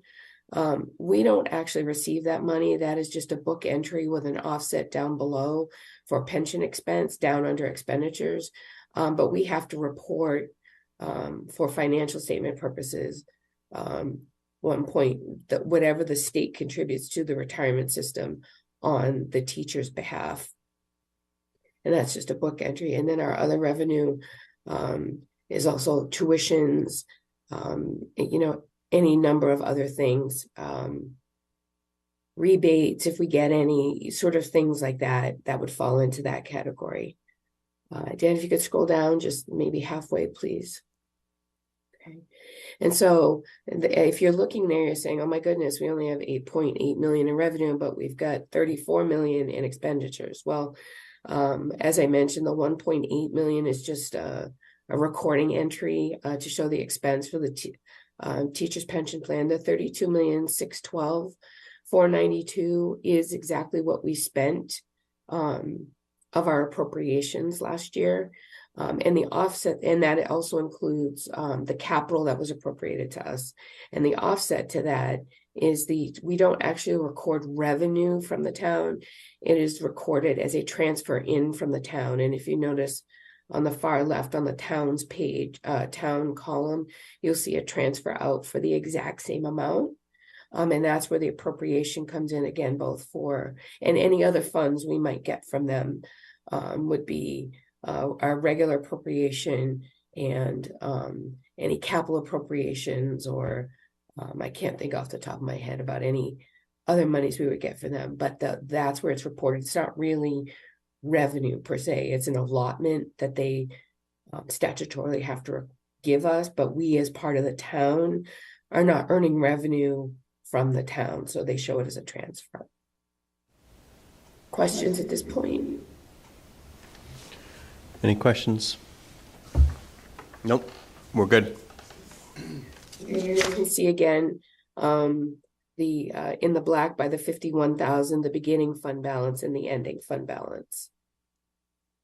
So our financial statements, in particular, what we call the P&L, here, as you can see, also ties into our budget. The budget analysis we did a couple pages back, and we're always making sure that balances hand in hand, so that we don't report something on the financial statements that does not agree with what's reported on the budgetary reporting that we need to do.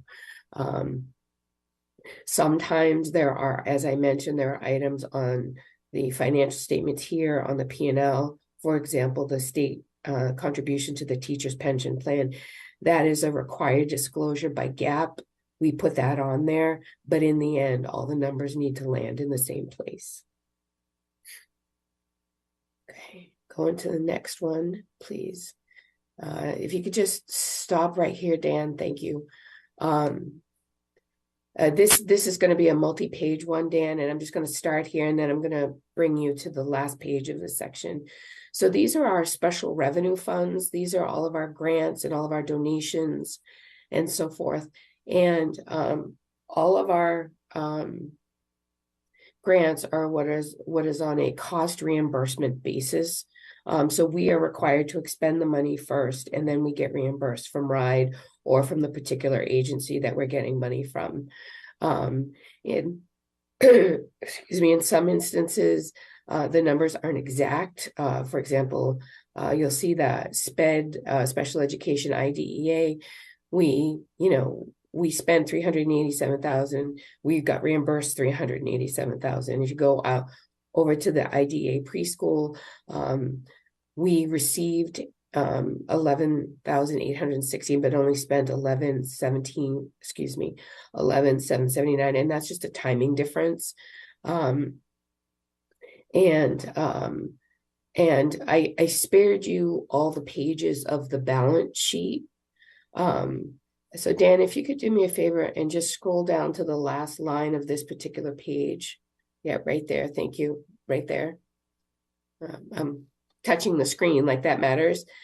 You'll see that there's a fund balance for each fund.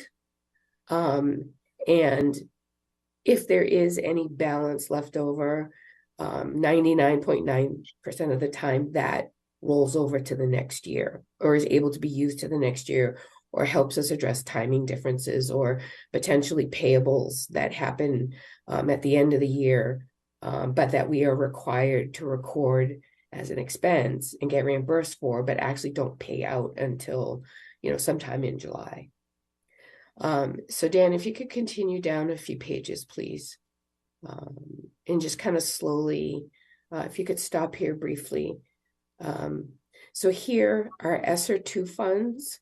If you could stop there, please, Dan, thank you. So our ESSER 2 and ESSER 3 funds were divided into 5 different categories. So, and each category had its own fund number with RIDE. We weren't allowed to just say, okay, this is our ESSER 2 money. They wanted to know how we budgeted it and how we spent it. So for ESSER 2, you can see the categories were extended learning. If you go over one column, it says universal. That's supposed to be universal screening. And then there's student transitions, digital divide, and other priorities. And so we have to report to the state and on our schedule of federal expenditures, which I'll speak about shortly, but did not provide documentation on because we just today or yesterday got the final report on that. And the same thing, Dan, if you could scroll down for our ESSER 3, if you could scroll down, there we go. I'm sorry, if you could go up. I'm sorry to bother you, go up one more page, please. Go up, back up. And keep going, just to see the titles. Okay, so yeah, right there is good. If you see ESSER 3 extended learning, all right, Dan, if you could go down to the next page, please. You'll see that the categories are very similar, digital divide and other priority. We did not have the other two categories for ESSER 3, but this ties directly to the approved spending plan that the school committee approved back in, and I can't quite remember when, but when we were talking about ESSER 2 and ESSER 3, these are the actual expenditures that occurred in FY22. And I know that for ESSER 3, we have more expenses that are occurring in FY23, and you'll see those amounts when we do the audit for next year or for this year. There are other grants that we receive, Dan, if you could scroll down, please, to the next page. And we have some small grants that have been hanging out there, but that have a small fund balance that we're waiting for. There are some art grants that we're waiting for the different schools to use. Dan, can you scroll down, hun, please? Keep going. Okay. Here, we also have our CTE grants, our multilingual learners. We have Mrs. Craven had written a STEM grant, so we got that. Dan, if you could scroll down, please. If you could stop there. So for where it says remainder spent in FY23, so that's our categorical money. That has a rollover function. So what they do is they give us the cash for the current fiscal year at the end of the current fiscal year to be spent in prior years. That one most likely will perpetually have a roll forward balance, but that is not unusual for categorical. And Dan, if you could go down, please. And again, here we have some other grants. Mike, there's the TMS baseball, softball. So again, special revenue funds are not just grants, they also record our donations for specific things, and are recorded in a very similar manner for the most part. Most grants are cost reimbursement. In this particular case, it was a combination of an advance receipt and then spending the funds and cost reimbursement. If you could go down one more page, please, Dan. Okay. All right. And again, if you could, if you could stop there for me, thanks. So for example, the TMS Up grant is actually the Up with Arts grant, but there's limited space in the format of the financial statement, so they abbreviated the titles. But so we had that. We had the athletic field improvement that we received $20,000 for,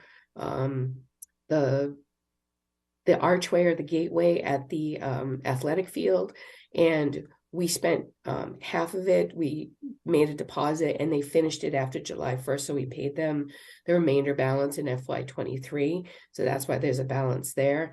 I do want to point out the last three columns, which are student activities and alumni activities. Those are our student funds.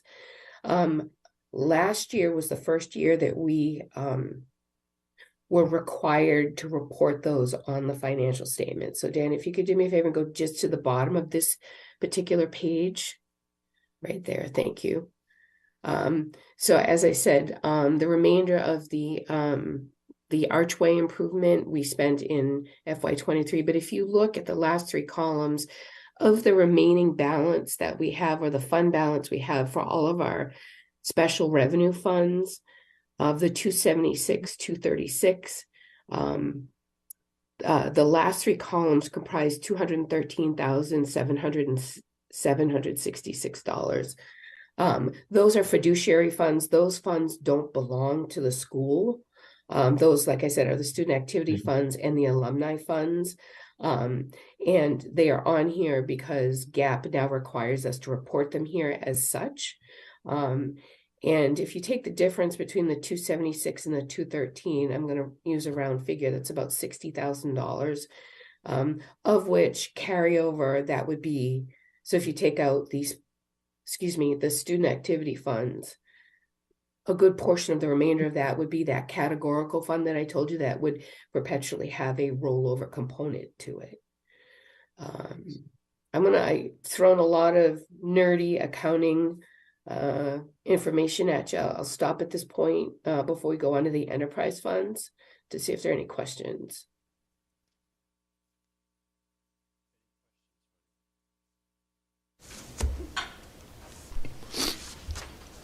Amy, I think you did a great job explaining it. There's a lot to this, so I appreciate the presentation here. Okay. Moving on. Okay. Dan, if you could go to the next page, please. Okay. So here we have what are called our they're either called business type or enterprise funds, and in our case, that is the cafeteria fund and the early risers. The cafeteria fund is our school lunch fund. Those are interchangeable, synonymous. Those funds can only be used for school lunch purposes. So for example, when we, if I get it correctly, in 21 and 22, all school lunches were free for all students. That greatly increased our fund balance there because we got reimbursed for every child who ate a lunch, regardless of whether they were income eligible or free and reduced eligible or not. And some of those, we also received supply chain assistance funds to help us overcome, which was given out by the USDA to overcome the increased costs due to supply chain issues, which is tracked monthly by Chartwells, and we have to report back on that. However, the fund balance there of $300,000, I can tell you we are earmarking some of that towards new hot wells at the middle school, because the serving lines right at when you come in the cafeteria are so old they cannot be repaired because they're asbestos containing, and they basically need to be removed and replaced. And among other things, we are also required to make sure there's a sufficient balance in there to continue operations, regardless of, sales of meals to students and staff, free and reduced lunch, reimbursements, all that sort of stuff. So this cafeteria fund is dedicated only to school lunch and cafeteria activities. I'm using the phrase quasi fiduciary in that regard. We're required to have a separate bank account for that, which we do. My very first day here at Tiverton back in 2019, RIDE came in to do a USDA audit of our bookkeeping for the cafeteria fund to see if it was in compliance with USDA regulations, and within, the proper spending, and all of that. So that is, I guess, an untouchable fund in terms of that. So if anyone out in the community has a question about, well, gee, you have X amount of dollars, that is not something that school operations can touch. The next one is our Early Risers Fund. This is a program I believe Dr. Sanchioni started before I think I got here. And I'm happy to say it's being run very well. We now have programs at all 3 elementary schools, and And I believe the numbers are increasing almost every month. And we're, I believe the rates that we're charging are fair. Parents are using it. It's convenient. The kids get to eat breakfast and go. And so at this point, at the end of June, we have a $38,500 surplus over, which has been my tenure here since November of 2019. And so at some point, we can decide what we want to do with those funds in terms of the Early Risers program, or potentially invest it in something else in the district. Questions so far?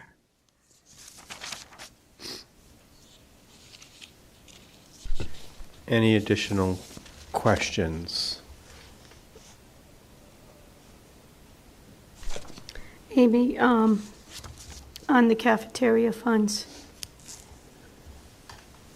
should there be any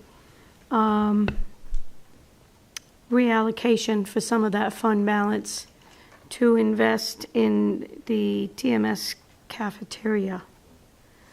Is that something that is done by us or Chartwell's? That is done by us. I would expect we would see that as a request to spend from that fund, correct? Correct. I'm currently getting the specifications for those serving wells so that we can take that process further, correct? As we have this discussion down the road, we will all remember we saw it here on the audit. That's primarily the reason I brought it to light. Thank you.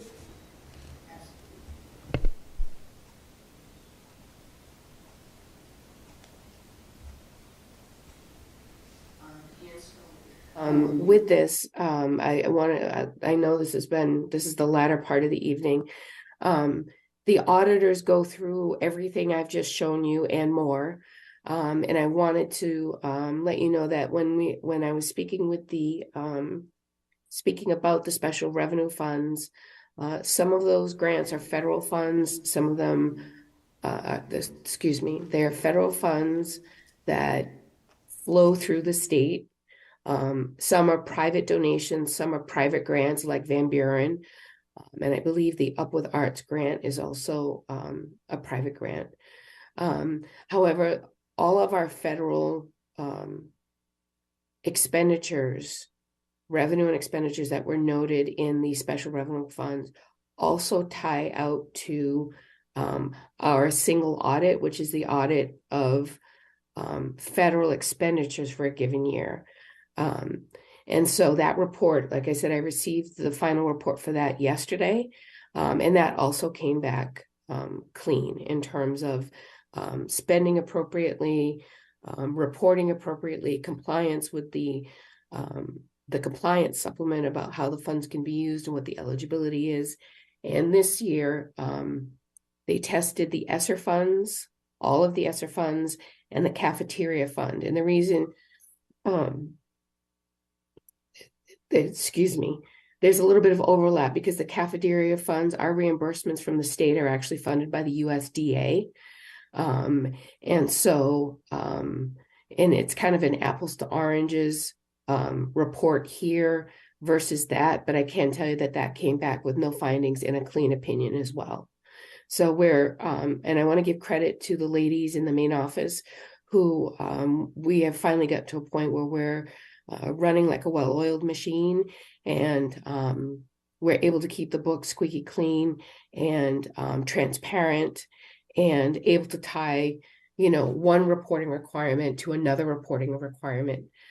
With that as well, I wanted to point out there's also a UCOA report where at the end of the year, our actual UCOA file from our accounting system gets sent to RIDE, and they validate it to make sure that we have reported things in the appropriate categories and funds and job classes and things like that. The auditors also audit that as an agreed upon procedure. And when it's returned to us, if there are errors, they check the errors, they make sure it's corrected. And so that we also have that report.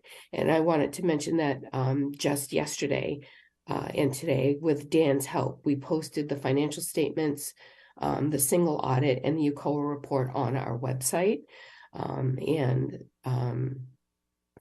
Now granted, this is the financial statements and the single audit are for the town as a whole, but we also posted it to our website, as well as the UCOA report, which is specifically for the schools. And all of them came back with a clean opinion without any findings.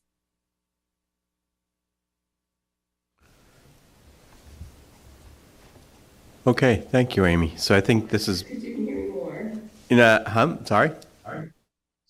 I said, unless you're interested in hearing more, I'll give it back to you. Okay, no, I think this has been very helpful, and I appreciate all the work that this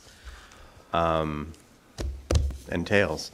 I think it does illustrate some pretty important points, one of which is that it's not just actually the auditor that's looking at our finances, it's RIDE, it's the federal government, and it's any other agency which is giving us grants, and that they then tie all of these accounts back to the function that the accounts are supposed to be serving. So there's a level of scrutiny that I don't think any other entity within the town actually bears up under year after year after year after year after year, and that all of our audits have been clean.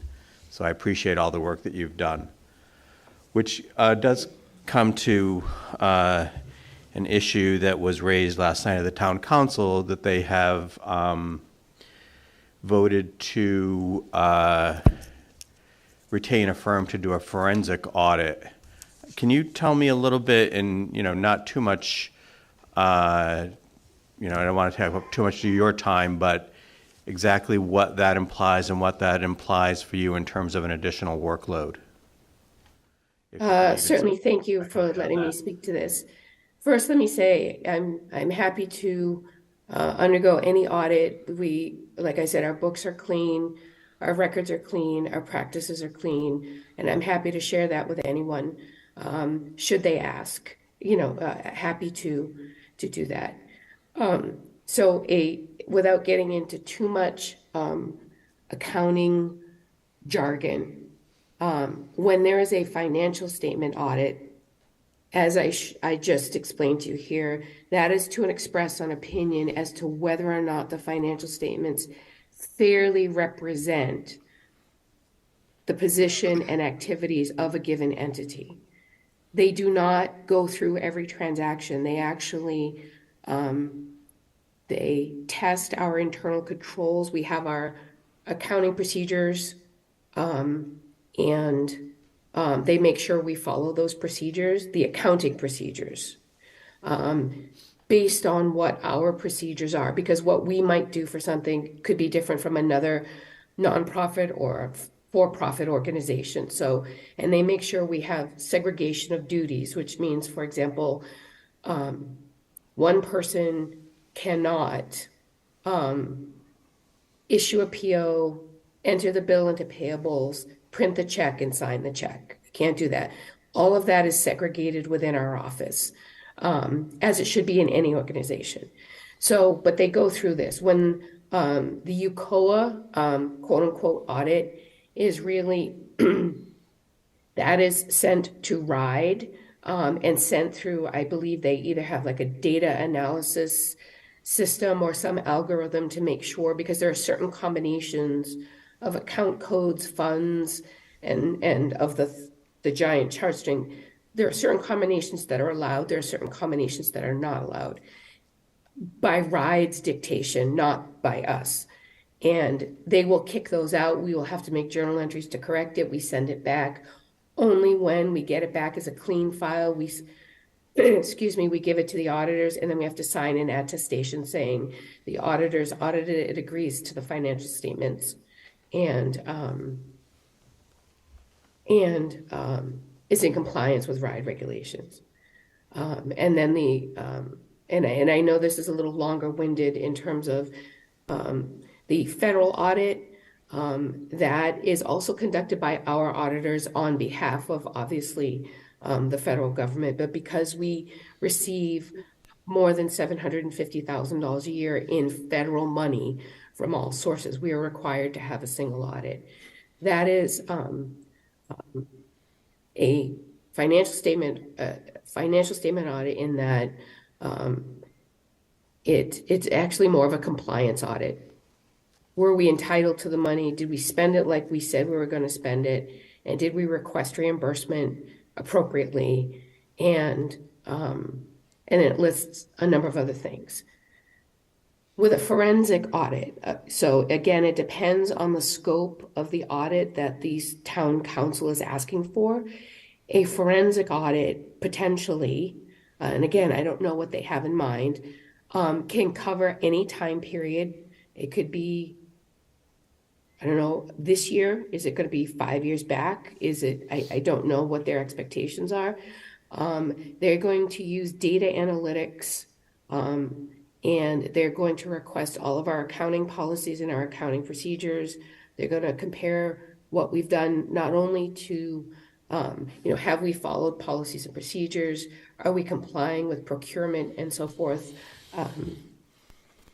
with the RIDE laws? And they will basically go through potentially every single transaction we post in a given year, depending on how the town council scopes out the examination. So that is, and again, it can vary widely. Like obviously we are not Enron. That would be something different, but they could potentially, I don't know how far back they want to go, but they could potentially ask for documents, every single document for every single transaction. They could have a materiality threshold. Well, we only want to see anything over 5,000 because that complies with Rhode Island Purchasing Law 37-2. So that, and they, I would like to see what the scope of that audit would be, what the request list would look like, and have some back and forth in terms of what is expected from this audit. Is it a fact-finding mission? Forensic, the term forensic, if you watch a lot of TV crime, implies they're looking for something illegal or bad. That is not always the case. Forensic really means fact-finding. So if you are a forensic pathologist, you're a medical examiner and you are on a fact-finding mission for something in your field. This is the same thing. It's a giant fact-finding mission that could be very small if it's limited to like this school year. Do they want to go back to last school year? If I read the agenda item, it said that they wanted all revenues, all expenses, and to see if we comply with the purchasing guidelines. And again, so it depends. I don't know if they came in and said, we just want to look at this year, that would not be a heavy lift. If they want to come in and look at 5 years, that would be an all-consuming endeavor for me and my office that could potentially, again, depending on the scope, supersede all of the work that we do. So I guess I need more information. It could be fairly simple, almost like it could be an IRS audit of, a very small business, or it could be an IRS or an FBI audit of Enron. I don't know what the expectation is from them. So the workload could be more than enough, easy enough for us to handle, or it can suffocate us. I see. So just need more information, and I don't mean to sound dramatic, but it just depends. I don't know if they, the easier cut to the chase, in my opinion, if they want to have a sit down and they want to go through our books, I'm happy to do that. If they tell me what they're looking for, I'm happy. We have absolutely nothing to hide. Yeah. And we manage every single dollar down to the penny. Yes, with, fiduciary responsibility. And they were not in the discussion during their meeting. The scope was pretty unclear. If I was going to try and parse it a bit, it seemed to be that they, given the changes in the charter, they have a greater role in establishing the budget. And so this would be one way of understanding the budget, though I'm not sure it's the most efficient way of doing that, because it sounds like if you're bringing in a separate entity, of professionals, that could get quite costly and, of course, time-consuming for you, and then that could also add to the cost as well. The second was to make sure that purchasing processes had been followed properly. And then the third, frankly, was it sounded like to investigate some rumors. And that was the basis of the... I don't know what those rumors are. Yeah, so I think that was the level of their understanding at that point, was that it was actually rumors, not substantiated or evidence-based concerns, just rumors. And I guess in Tiverton, everybody knows what a rumor is. So I appreciate your, Yeah. I was just going to say, for example, to just briefly, we may undertake expenditures that people were not expecting in the operational budget, but that is because perhaps mid-year we got a grant for those purchases that were not part of the operating budget. So if we made an improvement somewhere, or I can't come up with another example right now, but if we made an improvement, or if we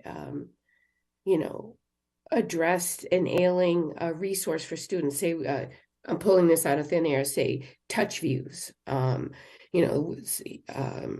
maybe some of the athletic facilities, or anything like that, we may have a grant for that came through that that other folks don't know about. So my door is open, my phone is open. If anyone has a question, by all means, please ask me. I'll hand deliver the documents and information myself. Okay. Thank you. Thank you. So with that, I just want to take a moment real quickly.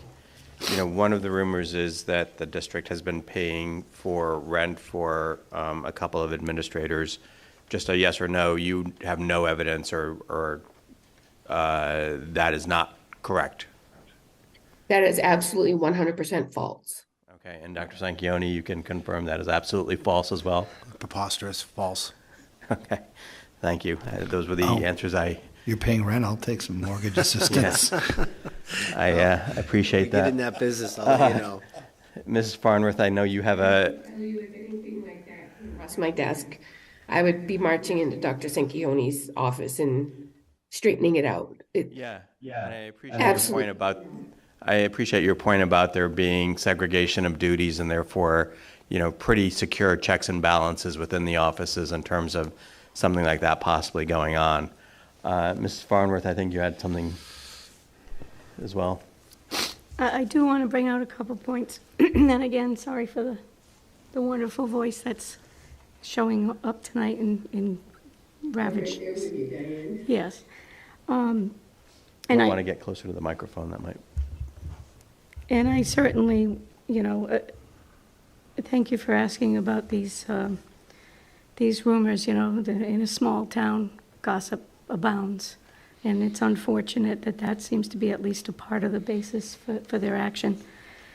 And prior to last night's meeting, there have been no concerns raised by the town council of this board, either in writing or by a request for a joint session to discuss any kind of financial concerns.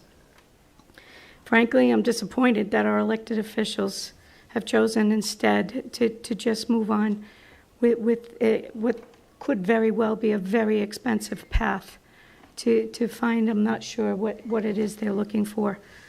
Our annual budget process involves a thorough vetting of each line item prior to the presentation to the budget committee, and of course, beginning this year, directly to the town council.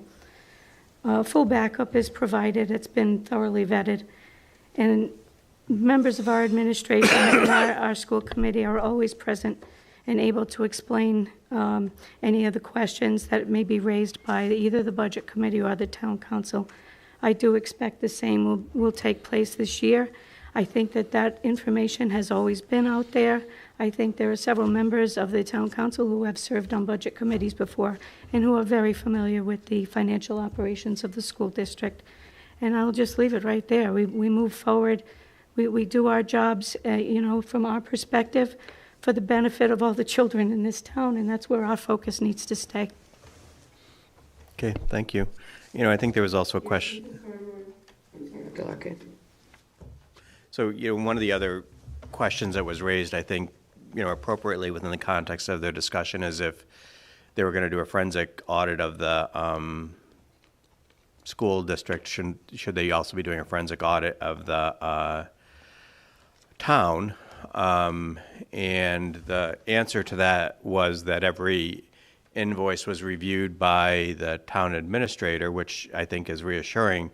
But I also think it's important to point out that every invoice is reviewed by you, by our bookkeepers, by our other staff in the central office, and then it gets reviewed by RIDE, and then it gets reviewed by the federal government, and then it gets reviewed by a lot of other entities that might be granting us money. So there is a high level of review. Ways Yes. that are important to them. Correct, and then ultimately goes to an auditor who finds a clean audit. So I don't know if Mr. Dakotas or Mrs. Pavo, you had anything else you'd like to add to the discussion at this point? No, thank you, though. Okay. Last thing I'm going to ask for the committee to support, just an answer, because the town council has made this determination to undertake the forensic audit. I'm going to move that we adopt the following statement, that last night the town council voted to hire a firm to conduct a forensic audit of the Tiverton Public Schools. The school committee and the administration are prepared to fully cooperate with this audit. It is important to note that the school district undergoes an audit of our financial statements every year as part of the town-wide audit by a firm that is chosen by the town council. Those annual audits have consistently yielded no findings of any concern, with the auditor reporting that our finances and accounting systems are managed well. We are confident that the town's inquiry will affirm these findings. I'll make that motion if I could have a second. Just as a point of order, may I ask Mr. Scungio a question? Yes. Is it appropriate for us to be voting on this? I haven't seen your agenda. Well, it was on the audit. Was there a vote mentioned on the audit? What item are we on? Audit presentation and Yeah. So you're saying 5 each. Yeah. Is it part of 6? Is it part of 6B? Okay. No. Budget hasn't proposed. No. There isn't an, Do you want to use the microphone, Mr. Scungio? yeah, sure. There isn't an indication that there would be a vote on that, so strictly speaking, no. We shouldn't vote on that. It should be put on the next agenda. Sorry. Okay, I'll withdraw the motion. Can we agree to, by consensus at all, or is it really just we can't? Well, when you vote on an item, the Attorney General likes you to see consideration and vote, so the public knows that you would be voting on a particular topic. So if you were voting on a budget tonight, for instance, and it was related to the budget, I think you might be able to squeeze it in, but as it stands, there just isn't anything here that indicates that you'd be voting on that. I'm sorry. Thank you. All right, Rather well, we know. then we cannot make an affirmative pledge of cooperation with the town council. You can next which, month. Okay, we can next month. But the point is, they had not taken the action until last night. That is why I thought we could cover this under audit. But taking our solicitor's advice, I will say we will not. I will withdraw the motion. May I say just one more thing in furtherance of what Sure. a point Mrs. Farnworth made? In the comments that they made that, that the school, that the budget committee or the town council or whomever has never had the opportunity to review our budgets and so forth in line item detail, as Ms. Farnworth said. We have provided that to them, and I've actually on several occasions had emails, for example, last year from budget committee member Edwards. He wanted a 6-year analysis of all of our expenses, budget to actual. I provided him with that. I believe the year prior, please forgive the years, budget committee member J. Edwards, so last year was. Yeah. I don't know the difference between the two, Amy, I think I can make your point for you, is that the line items have been reviewed in exhaustive detail with every single budget committee, at least in the last 10 years. 3 of the current town council members actually are former budget committee members. The town council itself as an entity has not taken up the school's budget because they had no authority to do so. Now they have that authority. 3 of them have experience doing it. I would say the other 4 also have experience doing it, although they have not done so as a body. So that was their point, is that they now have a different type of responsibility as a body. But you're right, and they are public documents for review by any member of the population of the world, frankly, but certainly by the population of Tiverton. All right, unless there's further discussion, I'm going to move on to our next item, which is 6A FY23 budget update. Ms. Roderick, I don't know if we can table that tonight, if we really need that. Can we just spend a couple minutes on it? Because Okay. this is a monthly thing. Yep, okay. Just go ahead, Amy.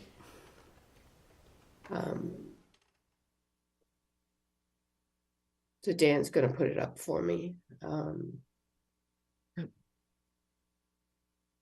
So I'll start speaking to it. I have it on my screen here. So this is the same format that I believe you've come to know and love in my tenure here. This is through the end of January 2023 as compared to the end of January 2022. And then the change in the budget and actual. Again, this is our operating budget. The budgeted totals are our operating budget. Our actual totals are operating and capital, just by virtue of how we are required to report them to RIDE. So as you can see, I'm just going to go quickly through this, I'm going to focus on the percent spent to date. They're consistent on this page for both personnel and benefits as compared to last year. Dan, if you could go down one page, please. And again, we're actually for purchase professional and technical services, we're actually trending a little bit lower than we were last year. And there are, for the web-based instructional, as well as other technical services, when I originally did the budget, was it a year ago now, there were some technology line items that I put on the wrong line item. However, the actuals are on the correct line item, and I do monitor that. And the technology department is still well within budget across all of their object codes. Dan, if you could go down one more, please. Again, here we have all of our maintenance, we have our transportation, we have our supplies. Again, we're trending slightly lower in expenses spent to date, percent spent to date versus last year. If you could go down one more, please. And then down here, so this is probably the most important piece of this. So I have now started tracking the different elements within this report. There are certain circumstances where we're waiting for reimbursement on certain grants and have not transferred over those expenses yet, the capital as well as the operation. So going forward, I'm going to be giving you this little snapshot down at the bottom because most of the capital that you see there is within the 57,000 series land improvements, building improvements. equipment, and so forth. So this, I hope, helps to delineate where we are operationally versus all the other items that are either like a holding spot for grants or are for capital within this particular report. And so with that, we're very consistent with where we were last year, spending just a little bit under what, in terms of total percentage spent versus last year, but I would call that peanuts in, apples to apples. So with that, I'm happy to answer questions. Thank you, Amy. Any questions, Diane? Don't have any questions. I'll just say that I did notice that our utilities have risen this year as compared to last year. And it's just something to note. And I assume as well that the impacts of inflation have hit, aside from our transportation contracts and such, that, that's probably sprinkled throughout here. But again, you've done a good job at laying this out, and I do appreciate you adding that box at the end to separate out the grant capital and other operating, so that we can all see in a very transparent manner what the spending, what the sources of spending is. Thank you. Mr. Dakotas? We are hit with the inflationary factors. For electricity and fuel oil, those items have been discussed with you as a board. But for example, with electricity, I came to you with the per kilowatt hour price. We still have no control over the delivery price. That is all Rhode Island Energy.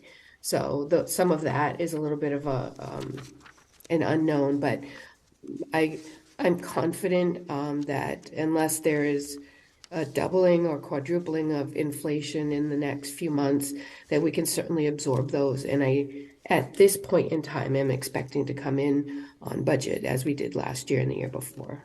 Thank you. Amy, I just want to say thank you. I'm turning into a vegetable in this late hour, but I look forward to the future. No, what are you sorry for? Nothing to do with you. But what I was going to say is I'll have plenty of questions in the next couple of meetings when we go over this stuff again. You're absolutely right. You can email them to me if you like, and we can address them at the meeting, and I can have more detailed answers for you prepared ahead of time. Okay, perfect. Thank you. Okay, thank you, Amy. Next is the FY24 budget discussion, possible vote. So we have to vote on the final number to be submitted to the Budget Committee and Town Council before March 17th. And I do not have the full number, and my computer just died in front of me. Dr. Larkin, Yes. I don't think we're at a point where we're ready to vote. We haven't finished going through the line item budget. We did start at our budget session a couple weeks ago. Okay. Do you think that we could have perhaps a second budget session as soon as perhaps even this Saturday to wrap things up and prepare us for that vote? My feeling is that while we may change some of the line items, given the structural deficit that we've had for the last 3 fiscal years, that the numbers, the final number, which is what we have to vote on, is not going to change. So my inclination would be to vote it tonight, because I don't know that we're going to be able to schedule a meeting between now and March 17th. I personally cannot make this Saturday, and I don't know what Deb or others, we could have that discussion first, I guess, is whether or not we have another meeting between now and the 17th. I think we owe it the due diligence to wrap up our work. We didn't finish the first time we met. We have ongoing discussions about the line items. I think we know what the number that we need to vote. There's 2 issues here. One is what are the final line items, and the second is what is the final number. The final number is not going to change. What's going to change is where money is placed in different line items. That's my view. But you think differently. Mike, any thoughts about, I guess, first of all, whether or not you're able to make a meeting between now, it's the 17th. Do I have that right? That's 2.5 weeks. We can't find a common time to meet. Well, I mean, It has been problematic in the past, yeah. I mean, we just need a quorum. We don't need the five. You're correct. Right. So I know that's on the agenda now, the 14th meeting, we probably need to move, Dr. Sanchioni. I believe you're going to talk about that when you get to future meetings, yes, but it looks like it's So, I'm going to suggest to back that up towards Diane's point, like the week before. I know we might not all be able to make it. I can't do Saturday this week, but I definitely could choose a day to get together. Just wouldn't be Saturday. My daughter's singing at the PC game at noon. So, I could do 8 a.m. breakfast. We said we could not, what about was there some, I can't make the 15th either. So how about March 8th? I say with some trepidation because I don't really know for sure.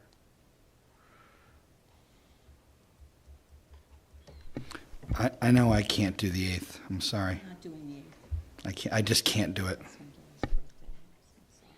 Okay. I could do the 7th. I can do. Diane, can you do the 7th? I'm open any night next week. I'm not as busy as you guys. Diane, what'd you say? I can make any night next week. I could also squeeze in an extra meeting on the 11th if need be. That's a Saturday. I'm not going to be in town the 11th. I can't do the 8th, I can't do the 11th. Can you do the 7th, Elaine? Yes. And Diane, you can do the 7th? Yes, I can. Mike, you can do the 7th? I can. Okay, so there will at least be a quorum. So you guys can, I am uncertain about the 7th right now. So back to our original item then. Do you want to have any other discussion right now on the FY24 budget? Or we will just, actually, Peter, you can make the 7th? I didn't actually ask you. Okay.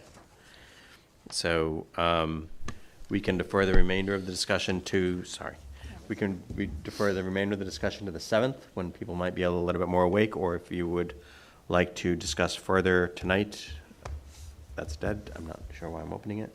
No, I think it would be wise to defer it. Committee has brought my laptop to its knees. I'm good till the 7th to continue this because I think we do need more. Okay. Then that's item 6B. Next is item 7A, the March 14th meeting. I don't know that we need to vote that.